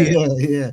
Wow. The late Otello Yasia was Yeah, also a language announcer before he but before he transitioned. transitioned to simple English. Yeah. Yeah, yeah, yeah. No. But man, listen, man, those were the good old days. Those were the good old days. The two that LBS, man. yeah. But listen, let's open the line quickly and hear from some of the folks. This segment is dedicated quickly to ELBC. Then we'll go to whatever country is this. We just want to hear from some of you guys. Call in 404-272-2808. 404-272-2808. And our man, what our man? Our man, where the ball name from? Bakari Musa. Yeah, Bugari, yeah, Yeah, Bugari stay there. Bukari Musa. Yeah, man. Frank Senwala. Frankston Waller. Hey, Franco. Yeah, You know, Frankston Waller. The late Chelsea Bongo. Yeah. And what a guy's name? Anthony Vowen. I Wow, think he's still yeah. with LBS. I saw him during the inauguration. Okay. He was on the platform. Call Okay. the number 442722808. Tell us what you remember LBS. And just make the case. Yeah, give us If that, Fagon is your you know, pick, we're fine. But I think he's not going to do anything better. It's just another paycheck or another job.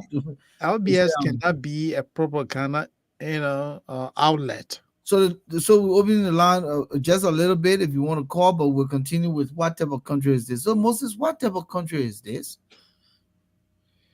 that the people hopes, and I'll put the plural to A, the people hopes is so high that they're not waiting for anybody to acclimate to the office. You begging, oh Baga just can't let him acclimate. No acclimation. The people Let's say say they no want it acclimation. now. They want it now. And Moses, whatever country is this?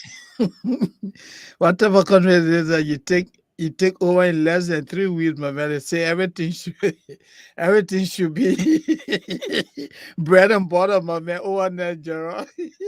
we got 14 years of carnage, Yeah. all in the name of change, Yeah. rescue, fix, Okay, concomitantly. so I got this guy here called Anthony Waller. Anthony Waller gave me some names here. He sent this name Swen Tape of the crew program. Oh yeah, Swen Tape, yeah. Okay, and he also sent Anacletus or the same man Anacletus. Yeah, Swen Tape. Why do crew people like the Anacletus name? Is it a crew name or is it a crew name or some kind of a Greek name? I think that Anacletus will be a Western name or you No, It's think a it's Western Greek. name. Like Greek. it's a Western Greek. name, right? That one's saying like Greek, like Socrates. You and got those kind of- Cletus here. Yeah. Okay. Yeah. Mhm. Okay, you call and tell us, man. Why you remember? So what type of country is this that the United Party comes in less than a month, and people talking about they are not taking pay for 2-3 months, so somebody should be.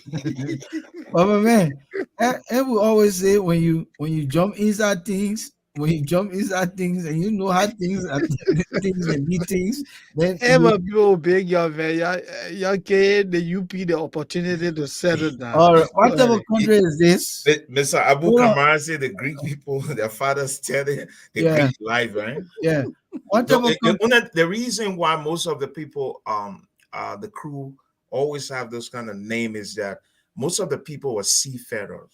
Yeah, All that's Yeah, they right. were true. Let's seafarers, move to so whatever they country travel is this. extensively. Mm-hmm. Is piling up. Whatever country is this Sumo? When a carpenter can be hired as a tailor. Yeah, what the so they say Fagon I'm gonna tailor, then they put in. Fagon is a carpenter, but he becomes a tailor overnight. I may want to do burger suits.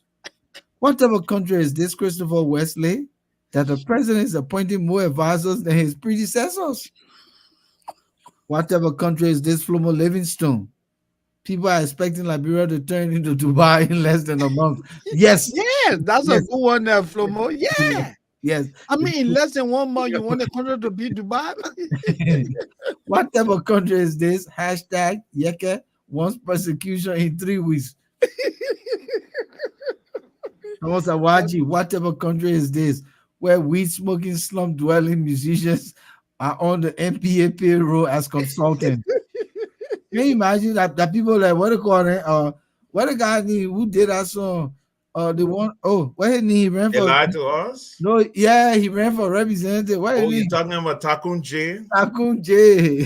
They He, lied he to us. was on the payroll as a consultant. Oh, Oh my man. and what So then, ministry? when what kind of are we saying now? We're seeing a reoccurrence because remember I said earlier on when you read the book of Daniel chapter 5, right? President Waka got more advisors than that of the Chesa. No, but this man was only we have payroll now. Not Baga payroll. Whatever country is this? Hashtag Emmanuel Jackson That that doesn't doesn't have a have a private private sector. sector to employ its citizen. All the citizens want to work in government. Yeah, what type of country is What this? country is this? What kind of country is this when we have lawmakers using bucket to flush toilet? Yeah, what? And then they said they were trying to fix the place for inauguration. I beg. What type of country is this that all because got barrel in their offices No, to on a flush Cabo? serious note, Mr. Sandy, on a Yeah, serious note, the lawmakers can spend maybe $30,000 and you do the drill hole yeah, they do the and devil over there. supply because that place is on top of the hill, right? So and Yeah. it's not too far from the Atlantic Ocean, so Mhm. they can supply all the bathrooms in there. But these Yes. guys, what kind of country it is when these agents of change are not agents of change but are looters for Yeah. themselves? I mean, they can make that budgetary allocation. Even They even won't if do they it. spend $100,000, right, just for their own comfort, that will be okay. Whatever country is this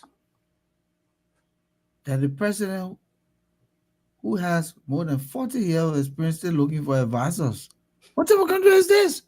Accommodation, please. That's all. Moses, you let her hear that, but it's true. Now me say that Liberian people, I know. What Liberian people the- say the puppy that, oh man, what? How can you be old, 79-year-old, and you asking for advisor? Who will advise you now? You supposed to be advising people now. You asking for advisor? Whatever country is this? and, what type of country is there? My puppy Everybody will get crying fed for with me, food. but that is true. Oh. Yeah, what type of country is there? Everybody crying for food. They say, "My man, you got something to eat?" Whatever country is this where people are leaving the diaspora to look for jobs is highly criticized. Yeah, Eugene Nambwe, you in America, you leaving for here to go look for a job in Liberia. Let me say Eugene Nambwe if I go.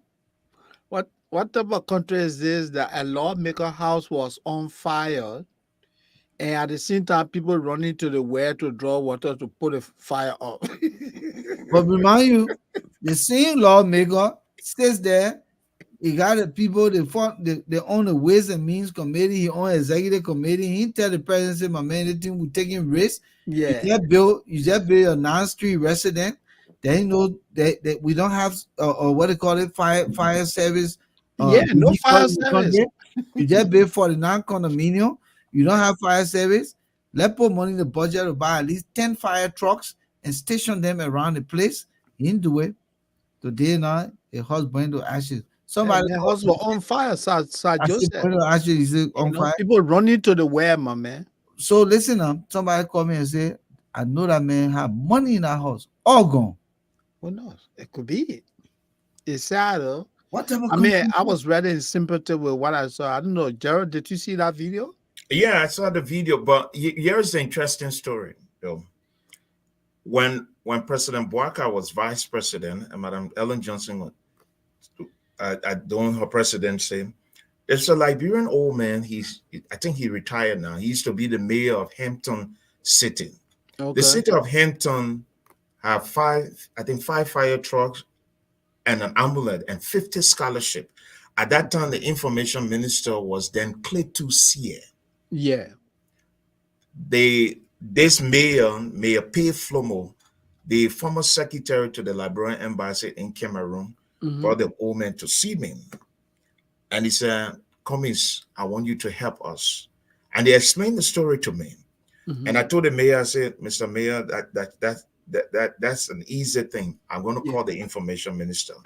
And I called the information minister. We talked, we spoke, small crew, and he Yeah. was excited. He gave me the fire chief number. I Hmm. called the fire chief. I said, look, there is an opportunity here for the Liberia National Fire Service.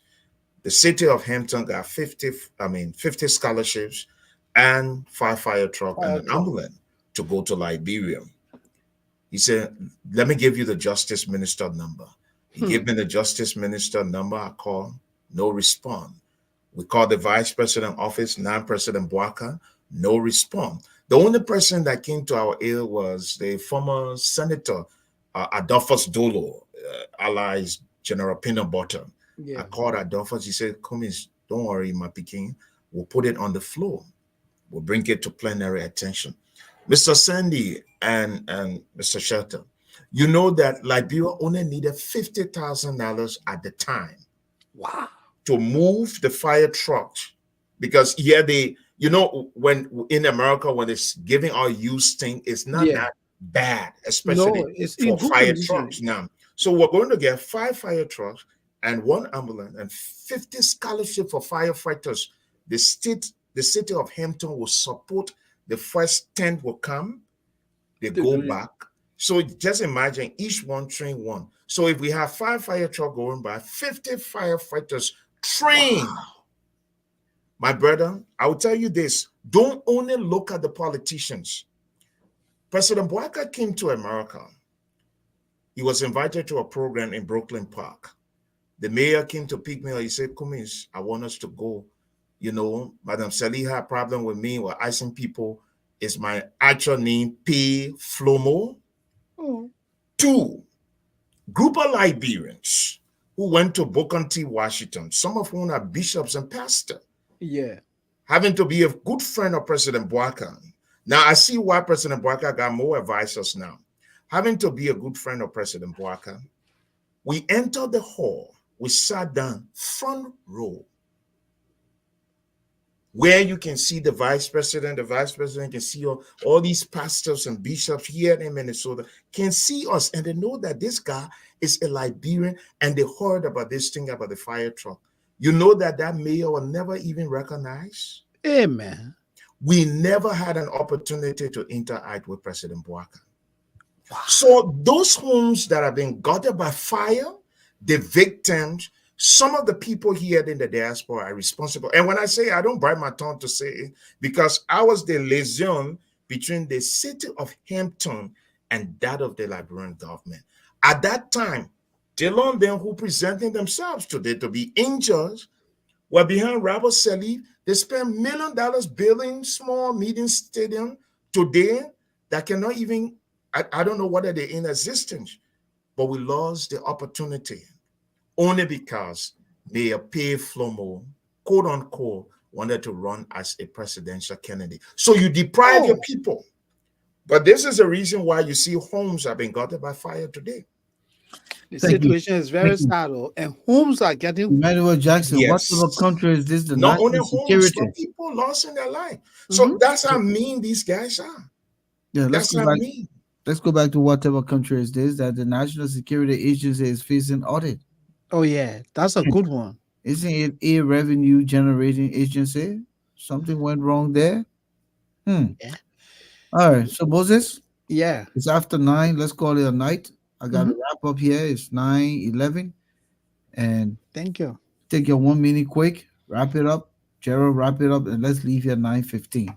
I mean, I just want to say, great show it was indeed, and I stand with you on this one. I'm sure the three of us here, we are in unison on this We're one. always looking for That allies. Falcon is just the wrong pick for LBS.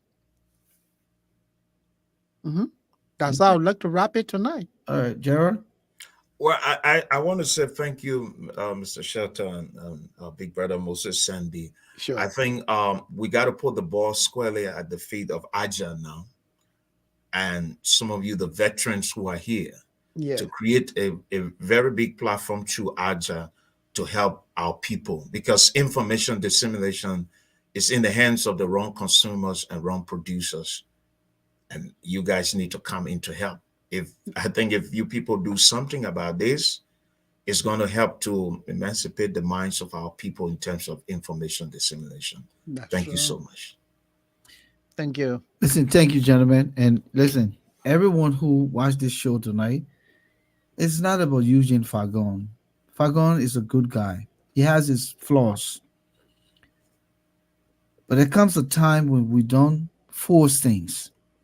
And I think President Boaga has been manipulated by Stanton Witherspoon, who thinks that he has proximity to this government.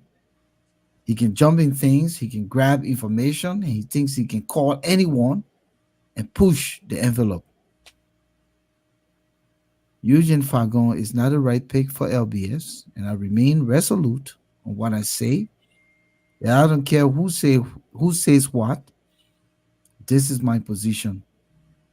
There are many other qualified people to run LBS. LBS cannot continue to be a dumb site. We are government through people in LBS who were not qualified. Is Joe Baga doing the same thing? Is this what you call rescue? And we should sit here and smile, or because we want to be tolerant of the Unity Party government? We want to be tolerant of President Bwaka's decision. But of course, if President Bwaka makes a mistake, we must say it. Eugene Fagon is not the right pick for LBS. Please recall that appointment. No matter what you being influenced to do, President Bwaka, recall that appointment. If you don't, so be it. You were the same ones yesterday saying that George Weah did not take action when the Liberian people cried on Samuel Toy, when the U.S. sanctioned what they call him, Nathaniel McGill, Bill Toyway, and Serena Cephas, all of these guys. It is your prerogative, Mr. President. It is your prerogative to appoint at your will and pleasure. But when we, the voters, when we, the advocates, when we, the taxpayers, say, hey, this one is not the right one, you must listen. You must listen. That's how I rest my case tonight. It has nothing to do with anybody being jealous, envious. I'm not concerned about, Eugene Fagon and his job. I'm concerned about LBS and where it's going to go. So, ladies Yeah. and gentlemen, we say thank you to everyone who joined us here tonight. Tascani, it was good seeing you, my brother. Good Thank to see you. you. Liberia, Christopher Wesley, Thomas Awaji, S. Edward Nefor, Adiaha Umo. Thank you all for coming through tonight. It was good conversation. Christopher Wesley, as usual. Dr. Mane Sumo, that piece, a lot of people talking about it, how you brought them back to really memory lane. Tony and Brooks, let me just run through this. Samuel Abu, thank you for joining us here. Mr. President of Alja Delva. Uh, Anthony Wallado, Lamin Tai, thank you, thank you, thank you, thank you. Mohammed Kroma, Othello Dillon, you Montro Kringa. It has been a while. Welcome, welcome. Thank you again for coming. Always good to see you guys. Benjamin Jonah, good to see you, my brother. I know Fagon is your pick. That Fagon we won. That Fagon we won. Remember, Charlie. Fagon we won. Gabriel Daniel. The man just trying to play Na around. Fagon we want. Na Fagon we want. Jose! Zegwe, Zegwe, Zegwe, Zegwe, Jose! Fagon we won. When Fagon going for confirmation hearing, he will carry the whole country through. You make every country devil too. Tyrone Marshall, thank you for joining us here tonight. It was a pleasure having you. Oh man, all you good people, good conversation here tonight. Can't call everybody's name, but if you were Thank here you. tonight, we say thank you, Mohammed Kurma. Also good to see you. Thank you, everyone. Moses, Gerald, Yeah, thanks that's for it, coming, man. man. Gerald, thank you Yes, for sir. Absolutely. Thank coming. you too. It was a Yeah. pleasure having you. Right there, my man. Steam Bungie, my girl. Thank you for showing up. So That's listen, man. it. It probably listen that his business, right? When Fagon tell when Fagon tell against him, I thought he will know. I see y'all, my man. Yeah, that's it, man. Thank you. All right. Yeah.